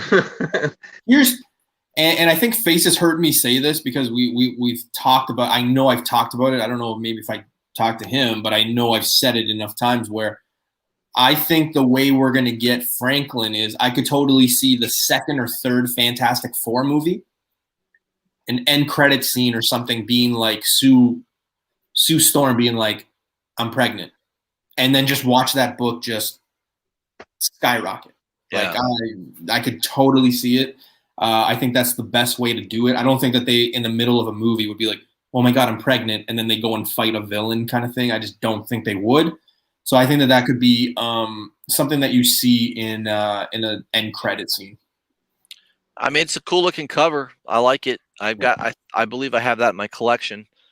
I bought a big run of Fantastic Four from like in the 200 to 300 range, and I'm sure that's one of the books I have in my collection. I wish I had bought an older run of Fantastic Four, because a lot of those Fantastic Four books in the 200 to 300 range aren't worth a whole lot, to be honest. But I think this if you can get this for $5, $5-6, I think it's a great deal. And just to put your guys in the same mindset as me, that's $5 to $10 on eBay. Okay, so that's not to say that when you go to a shop, you could see it for cheaper. You could see it in like for $1, for $2, things like that. So it's just another book. I'm just trying to give you guys more ideas of what to look for when you're out there, because sometimes you pass it up. I've seen so many people pass up really good books, not knowing. Even if you didn't want to keep it and you wanted to flip it, you pass up. A lot of people pass up a lot of opportunities to help them invest in this hobby and let it pay for itself. So the shops are more desperate to sell you a book, right? Because they got a lot of overhead. Yeah. If I'm an eBay store, I can let that book sit there on eBay for a long time. What is it costing me? I don't pay listing fees. I only pay when I sell the book. And I love how it just relists for you. You don't even have to do anything. Yeah. Hey, it's relisted. Yeah. I'm finding I sell more one-on-one. I sell more on if people ask me if I have something and they're looking for it, or on IG. I try to avoid eBay at all costs just because of the percentage and the fees they take. Well, you're in Canada, first of all. Well, that too. Yeah. Most of the people that want to buy on eBay are in the States, and of course the shipping costs from Canada to the US are not too good. No. And here's another thing too.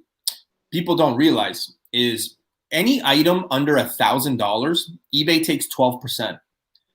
No, it's 13%. 13. Okay, so 13. Yeah. The second that you put 1,001, eBay only takes 6%. Yeah. So, for those reasons, I mean, if you had $1,000 books, yeah, it's worth it. Anything under, I mean, I don't know. They just take so much, man. I've sold in the past. I'm just finding that it's easier just to, I've sold on Instagram. It is possible to do that. You have to basically find someone that follows you that's interested really in the book. So, you post it on your stream, you post it on Instagram, say, hey, I'm willing to let this go. Usually it's like a duplicate. Like I bought an extra copy. I don't need it. And I'll post it on Instagram. and I usually have it at a good price, competitive to eBay. And I know that, yeah, if I sell it on Instagram, they're going to pay media mail shipping, and that's it, right? I keep all the profit. Yeah. So it is better to sell on Instagram. But if I had 20,000 followers, and yeah, it'd be a lot easier to sell on Instagram than eBay. But Face, what do you do? Do you sell on eBay at all? I don't sell shit. Oh, well, there we go. He's like Jim's Comics. He just buys and holds like a hoarder. Then you go to his house and he's exactly. like, don't sit there. That's for my comic. No, don't sit there. No, don't put that there. That's for my comic. No, don't sit there. You know what I do all the time? I'll buy. Actually, my girlfriend actually does all of the selling and stuff like that. I stay away from it just because I do this and I don't want it to have any type of like conflict of interest or anything like that. So I don't pay attention to what she's selling or anything like that. Ethical man. Me and Comic Top go in cahoots all the time on selling shit on eBay. Well, see, I use that as an excuse just not to have to do any of the work, really. I always get into some arguments sometimes with people, and not argument. Like I'm like, oh, you're fucking, like just a disagreement, I guess is a better word, right? But I get into disagreements with people when they say, well, man, this book is selling on eBay for this. Yeah, 100%. I can see that too. Anybody who sells comics or is into comics knows the eBay market. But here's the thing. A lot of people don't sell on eBay because of the fees and things like that. And when people put something on eBay, they take into consideration shipping, import, the fees and things like that. And sometimes people don't realize that, right? So eBay effectively destroyed the price guide. Remember when we all had price guides? eBay became the price guide, and now you're seeing offshoots. You're seeing stuff being sold through websites, Instagram, things like that. A lot of stuff's being sold on Instagram. Yeah. I would say for people, because I was skeptical too, right? I mean, if you do stuff on IG, you don't know, but I think that this community, we all know one another, and you do your research, right? So like if I was selling something, like I would expect people to like ask people who follow me or who have bought something from me to ask, right? But yeah, I just think that if you want to save a few bucks and get the best price, it's probably off eBay that you're going to find it. Because I think eBay is I think eBay is the last resort. Yeah. So many things to consider that's added on. Yeah, 100%. Especially for me in Canada, man. I got to deal with all that import tax and things like that. So, and I know a lot of Americans, when I do message them, they get a little offended when I not lowball the price, but like it's $50, $60 just to import the book into Canada sometimes. So it's like I'm paying an extra $60 just to get the book delivered to me. So that better be a really good book, right? Seriously. We'll come back to 204 and 205. I promise you that. All right. So next book, I think we got two more, and then we can open it up to the chat. So we got Fantastic Four, number 15. First appearance of Valeria Von Doom. Raw copies go between $15 and $30. Again, this is another child of Reed and Sue. This could be something. If you think Franklin is long, this one is long. Like I think we're better off seeing Franklin than Valeria. I know Face has talked about Valeria a few times, so he probably has more information. But it's a book you kind of have to put on any Fantastic Four list because it's cheap and it's an important character. But it's it goes back to what Justice said. If you're only buying based on movies and shows, you're gonna miss out on, say, books like this where you can get them super cheap. Yeah, she's a cool character. Like you said, though, if we are gonna see anything from her in any types of movies or series, it would be way down the road. She's one of the smartest people in the Marvel universe. But she's got a very complicated backstory and history in comics, and like one of the things that's really questionable about her is like pinning down her exact first appearance, because like in this book here, it says first appearance of Valeria Von Doom, where she was the daughter of Sue and Dr. Doom, if I remember right, from an alternate reality or something like that. Yeah. And then there was like I think there was a miscarriage, and then Franklin like brought that child back to life or some weird shit, or yeah, and then you got Valeria Richards, and it's a mess. But she is a really interesting character. And yeah, I mean, like the thing with her is if you're interested in her, her keys are cheap enough that you can luckily afford to basically grab up all of them. If like again, like I said, it's going to be a character that you just have to have an interest in more so than you have any faith of coming into the MCU or anything. Justice, where do you sit on this one?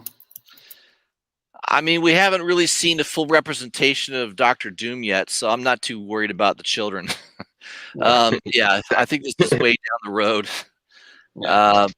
If anything, I think it's nothing wrong with it's still a first appearance, key appearance. You could still see this character show up later in comic book series and runs. But yeah, to expect this to show up in a cinematic way or a TV show, I think that's pretty far off, if at all. Yeah. I think this is just one of those books that if you come across it, chat. What's that? I said, "Oh shit, Mephisto is in the chat." Oh yeah, I saw that too. I was just gonna say, this is one of those books. I think that when you hear stories about people picking it up for cheap, I think this could be it, right? I think this is one of those books if you could get it for $5-10. Oh, oh, that's beautiful. Oh man, when did you get that? When did you get that? A couple of years ago, I paid $250 for it. It's in wow. It's in raw condition. Look at the condition though. Yeah, that's I think it's a 7.5 to maybe an 8.0. It's got some spine rolls. Obviously, it doesn't have a square spine, but that's normal for this book. This book doesn't. Man. And they're on fire right now too. So what are you gonna do? Are you gonna send it to CGC? Are you selling it? What are you doing after this show? So I'm one of these people that if I'm going to sell a book, I obviously would probably try to grade it to increase the value, but I have no interest in selling this book, so it stays in a Mylite. I got it in a Silver Age Mylite. Yeah. I got Fantastic Four Silver Surfer #4 as well, in a really high grade. That's a class. I love that cover, man. Dude, you will very rarely see a book as high grade as this. Look at this thing. Jeez. Is there a spine tick anywhere? Do you see one? No. Do you have 1 through 4, or like what's your? I have 1, 3, and 4. So I got number 1, 2 in really high grade. Oh my god, I love this book. I love that book. Yeah, this was in a really pretty good grade. Yeah, I love that book. That's one of my favorite covers. Silver Surfer is one of my top 5 characters of all time. So I wish I had FF48. I had an opportunity to buy a copy about 3 years ago. I should have pulled the trigger. It was expensive. It was a high grade copy though. It was like a 9.2. Man, I remember going to Niagara Falls Comic-Con, and that's the closest one. So I go here, I go Toronto. I'll probably go to the Montreal one now that I've made contacts and made friends in Hyper and things like that. But I remember Niagara Falls Comic-Con 2014. I had a chance to buy Fantastic Four 48, I think in like an 8.0. And it was like, oh man, I want to say it was so many books that day, because the same Comic-Con I passed up on Fantastic Four #4, first appearance of Submariner in Silver Age. I passed that up for $400 at the time, and now I'm looking and thinking like, oh my god, the book is worth like $3,000. Just it's just one of those things you never know, right? But it's just one of those books. Yeah, I passed up. So yeah. But here's the thing with Fantastic Four 48 that a lot of people won't talk about, and I think it's important to note this, is that is a very high printed book, and all the high copies and grades of those books won't come out until Galactus or Silver Surfer come out, right? Like right now you see most of the lower grades. But I think that that's also another issue, is that it's very high, like it's high printed. So there's a lot of those books out there. And I think the price points won't be there as much once these characters show up and people put more and more up for sale, right? Yeah, the caveat to that, newbie, is age of the book diminishes the print run. So, Yeah, for instance, Action Comics #1, there's 50 copies in existence today. Do you know what the print run of Action Comics #1 was? no. Well over 1 million. Well over 1 million. Wow. And there's So only 50? God damn. only 50. So what happens is the longer a book's been in existence. Now, this is also a different era where people didn't care. No one collected comic books back Yeah. then, right? Yeah. So, yeah, if I got a book in the last 10, 20 years, everyone's throwing it into My Light. Everyone's throwing it, it's going to be totally different 50, 100 years from now. But the print run will still diminish because people will lose stuff. They'll sell it. They'll lose it in a freaking storage locker, so the supply will diminish over time. But from the 1930s and 40s, those golden age books, man, no one collected them. They just didn't. No. They were disposable. They read them and they threw them in the garbage like you did any other magazine. That's just how it was. So even though the print run of Action Comics was 1 million copies, there's only 50 in existence today. 50. That's it. So I didn't know that. Wow. I learned something today. The older the book, the print run will diminish. That's just how it is. Yeah. I think we're entering like the books that of like say today, like tomorrow, right? Like the books tomorrow and on, they're just they're cared for differently than say long time ago. And that's why like sometimes I have some issues with people being like, oh, Ultimate Fallout 4 is the next Amazing Fantasy 15. Yeah. It's yes and no, right? Like, I mean, you have to also look at like, the example that you said, it's back then they didn't collect it as much. There's not that many, I mean, compared to what there is in Ultimate Fallout 4 and things like that. So you just kind of have to take those things into consideration too. I saw that Automatic Comics says, I don't think so. That book will go insane. Yeah. Like anything, any book will go insane before and when something is announced. I just think that like I like to also think and predict about the aftermath, and I use history of a book to dictate that, right? You look at anything once it's like kind of one and done or over with and things like that. It's like the stock market goes up, down, up, and then there's that, and that's when you want to pick up and things like that. So for me right now, to get into, and I'll give you price points because I was looking for it. And if Universe X was here, he'd vow for me. A 2.0 Fantastic Four 48 cost 18 to 1900 Canadian. That's an insane buy-in. Yeah. At that low rate, knowing that there's so many mid to high grade copies of that book. I won't make as much on an investment side on that book. Will I make a few bucks? Absolutely. But, people who own a 1.8 or a 2.0 are thinking they're going to quadruple their money. I just don't think that that's going to happen. That's all. So there's some good points in the chat. Connecting Comments mentions that, yeah, there was a book by a psychologist saying superheroes were bad in children. And so there were a lot of mothers that threw out comic books back in the 60s. So like rap music of today. Yeah, they were looked down on. And then after World War II, during World War II, there were paper drives, rubber drives. They were basically throwing away all that stuff. If you only had a time machine, man. Can you imagine going to a paper drive during like 1949, 1948? There were probably so many Action comic books thrown into a pile. It'd probably make you sick if you even think about it today. But that's where people get the their chase for it now, man. Because like people, and I always tell people, I go, when we do our new comic book day, and I'll always ask in the beginning, and Face knows this. I always ask, right? I go, guys, what do you guys think? Do you guys think? And don't get me wrong, I already know the answer. I just want everybody to know the different opinions, right? Because we're not yes men. We don't always agree with one another, and that's fine. But I'll always ask, Face and Keys and Hyper. I'm like, do you guys think it's a heavy week? Is it a light week? And things like that. And I always try to tell people, I go, just because it's a light week doesn't mean go and buy every book that came out. But people think, no, man, I got to get all the books because you never know. This could be like $1 million book. And it's like, man, that's Ludocrats 1. Like, come on, that's not $1 million book. Like, sometimes you have to do that, that as well. And I totally get people buying and doing whatever, but sometimes if it's a lighter book or a lighter week rather, you don't necessarily have to buy everything. And I think that that's something that in today's community, everybody wants to collect everything because they're afraid of missing out, right? Like, what? I can buy it for $4 now. Why would I, pay 25, 50, $30 later, right? So, yeah.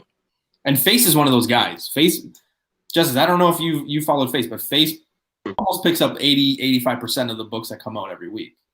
So did you get Face, did you get the hot book that's coming out this Wednesday? Which one's that? It's the hottest book going right now that's coming out tomorrow. Shoot, what's the I'm pretty sure I got it. Probably Last Ronin. No. It's an incentive book. What else is coming out tomorrow? Incentive. I can't even remember what's coming out tomorrow, to be honest with you. One for Ronin. You're gonna have to give it to us. Spider-Woman #9, 1 in 25. That fucking book is super hot. Best cover. Best cover. Upside down in the pink. I bought 3 copies off Midtown, $40 each. Ooh, Comic Vet. He got it. Look at that. He got it. Should give him a special prize, newbie. Yeah, that book is going right now on eBay for $175 to $180. Easy. Yep. And they're think about it. How many shops do you think are going to order 25 copies of Spider-Woman? Yeah, I'll tell you right now, none in my area. None. No. Zero. None in my area. Yeah, not a whole lot. That book is fucking rare. It's going to be really rare, that book.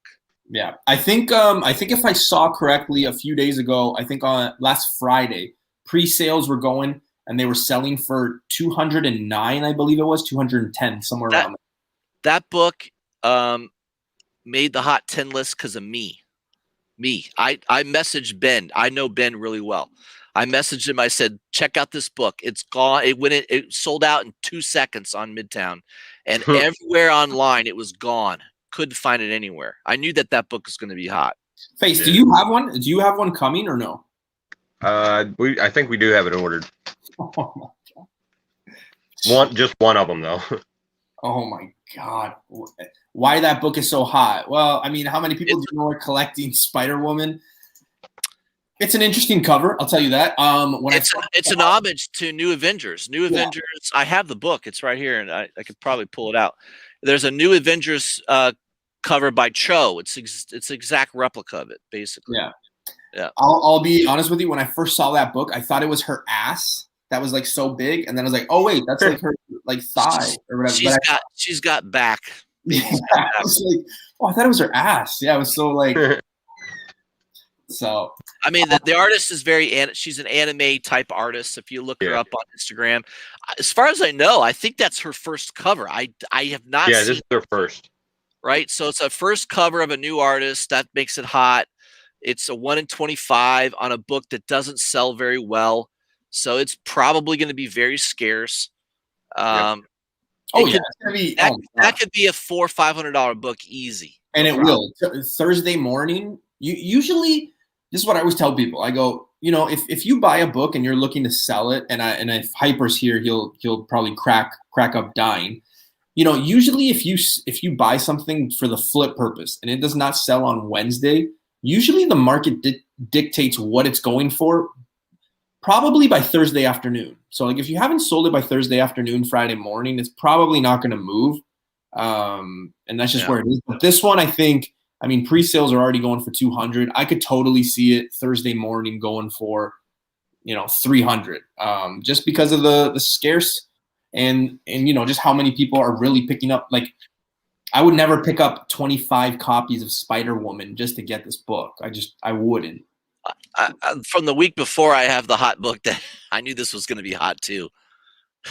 This one, Taskmaster #3, the 1 in 25. Yeah, that Taskmaster cover got big. Man, that's way. So I got this. I got this off of eBay. I couldn't find any stores that had it. I got this off of eBay for $39 shipped. 39 shipped. Wow. And that's more than a ratio, right? This is a 1 in 25. So I was like, I'm paying more than ratio. But I'm glad I got it because this is a high-end book now. This is over $200 for this book right now. What's the cover A selling for, Justice? Do you know? $20 easy. $20. That's pretty good. That's still pretty good, though. I mean, if you're buying, it's a first appearance of some new South Korean Pepsi Cola mascot or whatever. Yeah, I can never pronounce his damn. That's the problem with comic books today. Half the shit I can't pronounce.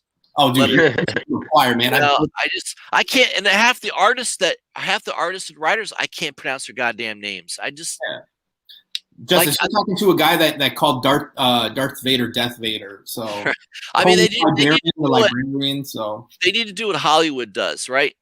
Brad Pitt's real fucking name isn't Brad Pitt. Neither is Tom Cruise. That's not their real names. Okay, they come into Hollywood. The first thing they do is they meet with an agent. They go, "What's your name, kid?" And they go, "Oh, it's John, whatever." They go, "No, that's not a good name. You need to change your name." The first thing they do is they change their damn name.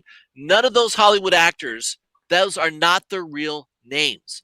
None of them. And it goes all the way back to Marilyn Monroe. Marilyn Monroe's real name wasn't Marilyn Monroe, okay? That's how far it goes back. And I think the same thing with some of these comic book characters. You got to have a name that's fairly easy. If it's some unpronounceable name, it's never going to stick. It just isn't. No, I mean, Stan Lee did it. Yeah. I always have a thing for this. I always and it's just because, I love The Simpsons. I mean, I know everybody lately has issues with it, but I mean, it's an iconic series. You watch when, Matt Groening or however you pronounce it is gone and the show is just done. But there's always that one episode where he goes, "I'm max power now." So anytime I can't pronounce anybody's name now, what I say to them is I go, "Yeah, I'm going to just call you Max Power." And that's how I just go about it. And some people don't like it, but it's just, I don't know, man. P. Keel says Olivia Wilde's last name is Cockburn. I think she should have kept Cockburn. Wow. Man.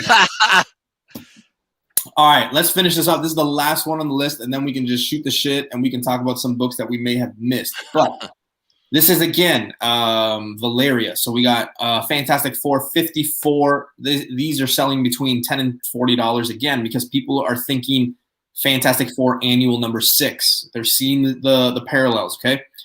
This is the first appearance of Valeria as a child. I think, Face, you brought this book up in one of our spec shows, and you had the panel where it was just basically her stomach, right? Like, that's basically all it is? I think that's all it is, if I remember right.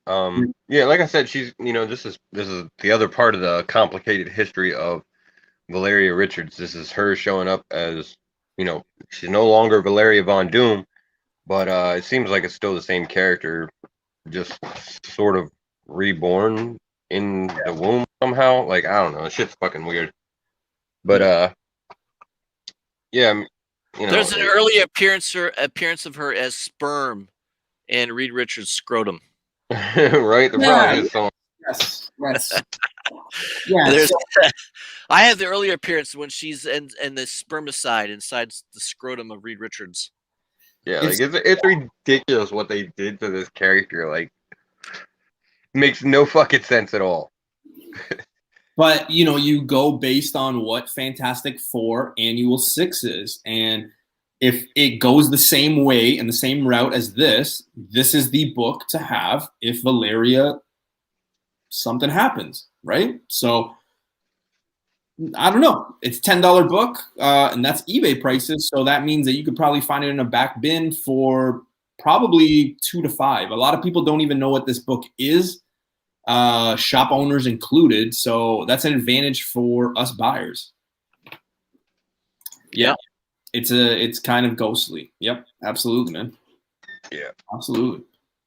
So this is the point in the show where I say that's the presentation. If we missed any books, I know I don't want to butcher it.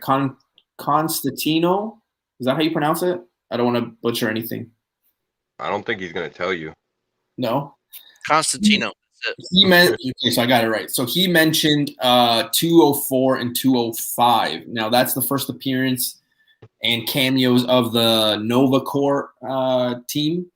And shout outs to Comic Head 84. I know he's probably gone, but he made a good joke the other day where he was like, "It's not Nova Corpse, people. It's Nova Corps. It's not corpse. There's no corpse."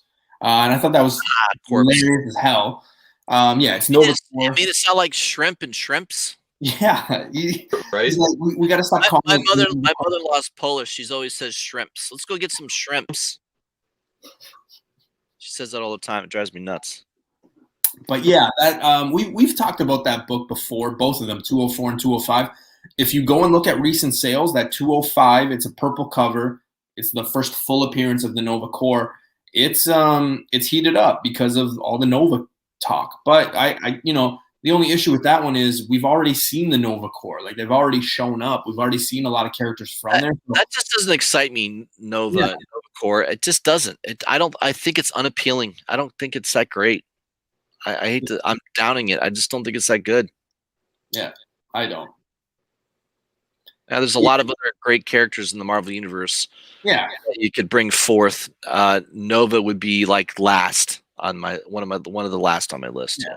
Hoping it's not. Do you have a book that we missed on our Fantastic Four run here that maybe you want to touch on? Are you asking? What's that? Who are you asking? You, Face. Yeah. Me?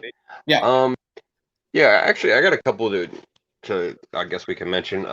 Like Fantastic Four number 13. I think we even somebody did mention on it earlier. First appearance of Watcher, Uatu. He will, I'm not sure how big of a part he's going to play in Fantastic Four, but he is pretty central to their history. So it's already an expensive book. It's number 13, so it's really low on the print run. Really low on the series. So it's probably going to run you a couple grand for a nice copy. Another one. Final Fantasy 51 is the first time that I think they either mention or go to the negative zone. And the negative zone, it's something else that's really, been pretty important to the Fantastic Four, and it's one of those things that kind of gives Marvel another toy to play with, along with the Quantum Realm and everything like that they're doing. And I guess the last one that I would mention would probably be Fantastic Four 570, and it's just more for like novelty than anything. Like I don't think that you're probably going to see the Council Reeds show up in the MCU, but it is the first appearance of the Council Reeds, and it's just kind of cool. So yeah. It reminds me of the Council of Ricks from Rick and Morty. Right, exactly. One book that I forgot before I turn it over to Justice, and he tells me if we missed anything, but Will just mentioned Herbie the Robot. If you guys remember, 209. Yeah, it's 209. If you guys remember, when they brought the Fantastic Four into a cartoon, they replaced Johnny Storm. And the reason was because they thought it was dangerous for young kids to watch somebody who was on fire because of the fact that they thought the kids would just light themselves on fire. So they replaced him with Herbie the Robot. And if you guys are paying attention to what the market is dictating right now, and Justice might be able to tell you better than me because I'm 33. So it's not right coming out of my mouth, but that nostalgia stuff, it's coming back, right? The G.I. Joes, the Transformers, the Nom, all those things are coming back, and Herbie is one of those. So I would definitely be on the lookout for that, but I will tell you, that book in high grade, you're paying almost Hulk 180 money for. So you almost have to kind of go, do I want to take a chance on Herbie, or do I want to play it safe and buy something like Uncanny X-Men 266, Hulk 180, things like that. So I think Fantastic Four 52 is a key still. I know the Black Panther already came out. They're going to make another movie. They're going to recast the character. They may use Black Panther's son. I do have his first appearance. That is Azari? Yeah. Avengers. What is this? Heroic Age, Avengers number 6. That is the first appearance of T'Challa's son. Well, I don't know. First full appearance. You could argue. Yeah, He's there's an argument he's with in it. silhouette. I guess in the first issue, he's in silhouette. I don't know if you want to count that. This is the book to get, though. Yeah. Is that one. So How much did you pay for that? pretty cheap, like $10 or $15 each. I bought 3 copies. I sold one that paid for all the other for the last 2. So basically, I like doing that deal when I can find get multiple copies, and I sell one to pay for the others. I do that all the time. So most of my collection, what's my cost basis? Like 0 on a lot of stuff, because like Something is Killing the Children number 8. I have the Decal. I had 2 Decal variants. I don't know if you guys know that book. That's probably one of the most rare. That's probably one of the most rare books in the last 2 years. I had 2 copies. So Face actually gave one of those away on my show. You poor bastard. Oh, I've still got copies. Yeah, but just the fact that somebody out there got one for free and now is probably Kid Collector was the one that actually got it. Yeah, that's a huge book now. I think the last copy sold $400-$500 range, in that price range. Yeah. Yep. And there hasn't been one listed since. So everyone's think, holding on to that with the grim death. They're not letting that I think even to today, right now, like a lot of people in correspondence with the Black Panther stuff, a lot of people don't want to talk about it just out of respect. But it's gonna come a time where people are gonna be talking about it a little bit more. I've never had an issue with talking about it. I mean, I respect the fact, like great actor. Hey, and that. Death comes to us all. Some people check out early. That's the only difference. Yeah. Some of us check out earlier than others, but we're all gonna face it. It is sad that he was a young man, prime of his life. But it's all coming. It's all coming for us. You're not going to escape it. So it's like Tupac once said, "The day you're born is the day you start dying." It's very true. It's just the way it works. But yeah, I just think a lot of people, especially on YouTube or just anything, they don't want to talk about Black Panther, or it is what it is. But I mean, if you're in this business and you're speculating and you're doing the investment and things like that, you have to touch on it. Me personally, I don't think they're recasting the character. I've heard people saying, I'm going to butcher the names. I really am. And I don't want to offend anybody, but the one guy in M'Baku, I think it is. Then there's Shuri. I just don't think that Shuri is going to be Black Panther. I really don't. So my guess has always been Killmonger. I think they're going to bring him back. I've talked about Iron Man Annual number 5 as a book for people to be on the lookout for, because that's the resurrection of Killmonger. I think that's the best way to do it. Okay, so I got it right. Yes, M'Baku. Okay, perfect. Woo. This is a tough one. I don't think it's going to be Shuri either. I don't think it's Killmonger is always a villain, so I don't think they'll ever bring him in as Black Panther. I just don't think so. And I think it's more people wanting that than it is. Yeah, and the MCU, I mean, they killed him off in the Black Panther movie. He's dead. So you're never going to see him in an MCU movie. It's over. He's never going to be Black Panther. He's gone. So I think they're just going to come out.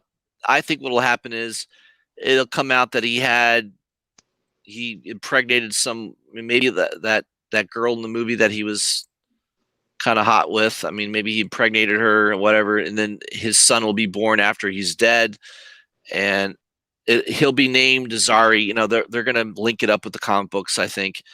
But that's how I think they're gonna do Black Panther. I don't think it's going to be Shuri, and I don't think it's going to be anybody else. But the son of T'Challa. That's it. So and I think Black Panther 2 is going to be kind of one of those movies where it's going to be side stories, so we can connect it. So when Black Panther 3 comes out, then we'll know, okay, who's taking the mantle and why and things like that. I think Black Panther 2 is not going to be some action-packed against Submariner thing. Like, I think it's just going to be the opportunity for the MCU to just be like, okay, so this is where we're going. We're going to show you all these backstories and bring in, like, you know, the wife or who he impregnated and things like that. I think that's the route it's going to go. All these people that are like, oh no, Suri's going to fight Submariner and it's just, no, I really don't think that's going to happen right now. I just don't. I can't see it. It's too early. It's too early. Yeah. But I'm old school, so I see things in a different way than younger people do today. So, you know. I do agree with you, though, that Fantastic Four issue 52. It's a great book. It's a tough cover to find in high grade. I mean, it's always going to be worth money. 3.5 4.0 runs you 600 Canadian. Yeah. It's not bad. Would I buy it right now? I mean, I don't think there's a good time to buy it, because if you buy it right now when there's nothing going on, the only thing that people will tell you is, hey, you know, like it's just an iconic thing. You know, he passed away, blah, blah, blah. But then the argument can be said that if you don't buy it now, it's probably going to rise in stock once Black Panther 2 does come out, right? So, yeah, you know, you kind of have that to go with. So. They're going to make another Black Panther movie. There's no doubt of that. They will. The first one was very successful. Yeah. And yeah, it's unfortunate that the actor died. I don't think they're going to replace him and just have another actor be him. I think they're going to retire the character, and I think they're going to bring in his son. The storyline will be, this is years later, and his son, you know, here's his son, Azari. You know, they're going to bring him in. I think this book is a major key, and the fact that it's only a $30 to $40 book, I think this is a $300 book eventually. So yeah. And what is that again? That's Avengers. Avengers number 6. Avengers number 6. And I hate the artist. I don't like John Romita Jr., so I can't stand the cover. I don't like John Romita Jr. at all. But it is a key book. This is his first full appearance in this book. You know, this is a future storyline, the children of the Avengers. So there's a bunch of first full appearances in this issue as well. But I think this is going to be a key issue down the road. We'll see. I could be wrong. Yeah, I've been wrong before, here and there. It happens. It happens to all of us. Well, Face, what do you got coming up on your channel, brother? Actually, me and Keys are getting ready to release that video that we've been working on. We're finally getting that all finished up, so we should hopefully have that coming out next week, I'm hoping for. Perfect. And you guys can find Face's information, if you haven't already, in the description below. You can also find him on FaceTime or on Instagram at FaceTime, and he is always on our new comic book shows and our Tuesday shows. So the next time you see him, we'll be doing our new comic book day spec and news. So make sure, like he said, to go check out the video between him and Mr. T Issues. Justice, this is your time, brother. Where can people find you? All right. Yeah, it's my YouTube channel is Justice for Comics. My Instagram is also Justice for Comics. I seem to have a lot more Instagram followers than I do YouTube followers. I've stated my opinions a little too much in the past. I think YouTube doesn't like me. I think they suppress I have a theory that they're suppressing my videos. I was growing really well for a while, and all of a sudden I kind of plateaued. So that's all right. I'm okay. I'm one of these guys that just I don't give a shit. I don't care if I have a lot of subscribers or not. If you want to subscribe, great. If you don't, that's fine. Yeah. I don't really care. Yeah. And you're getting genuine. You're getting I'm gonna tell you what I think, and you either agree or you don't. I'm sometimes wrong, but I'm usually right. Especially regarding art. I've got a really good eye for if you watch my new comic book day videos, I'll usually tell you, yeah, that's going to be a hot book. That's already sold out at Midtown. That's going to be going for double next week. You know, if you watch my new comic book day videos, I'll tell you there's 5 or 6 books every week that are going to be super hot. I'll identify them for you. I'm usually dead on the money on that. Usually, and I can vouch for that. I've been in your shows. I've seen your work. More so early on in COVID than now, but yeah, definitely, I can vouch for that. You know, Justice is right. And you know what? When he's wrong, he's one of the good people that'll be like, you know what? Hey, it was wrong. It happens. It is what it is. But Justice will never say, hey, sell your house and go buy like 1 million copies of a book. He'll never do that. So, you know, you got to take it with a grain of salt. So definitely check out Justice for Comics. If you like that PG vibe, Justice for Comics is not for you. If you don't like the golf, Justice for Comics is not for you. I will say this. You guys already know me. You guys know when we go live, Sundays and Tuesdays. You guys know the team, Hyper, Keys, and Face. The descriptions are down below if you don't. And I'll always support them even if they're not on the show. Yeah, Justice, Hyper, and Will said that they're subbing up. And I think a few other people early on said they were subbing. So hopefully we get that sub count up. But again, Justice just likes talking comics and stuff like that, helping the community. So I'll leave you guys with this. This is the end of the show. We will see you guys again on Sunday. Like I said, I've got a video coming out at 12:30 for whatever reason tonight. So if you're up, hey, great. If not, check it out tomorrow. But yeah, I'll leave you with this. Go sub everyone. Go support everyone. You never know what people are selling, what people are buying, what information is out there. Just grow the community, and we got a strong one. So that's it from me. I want to thank Justice for hopping on. I want to thank Mr. Information himself, FaceTime, for always being here. His thoughts, opinions, and work is always appreciated. All right, guys. That's it for us. Later. Peace. Thanks, everyone.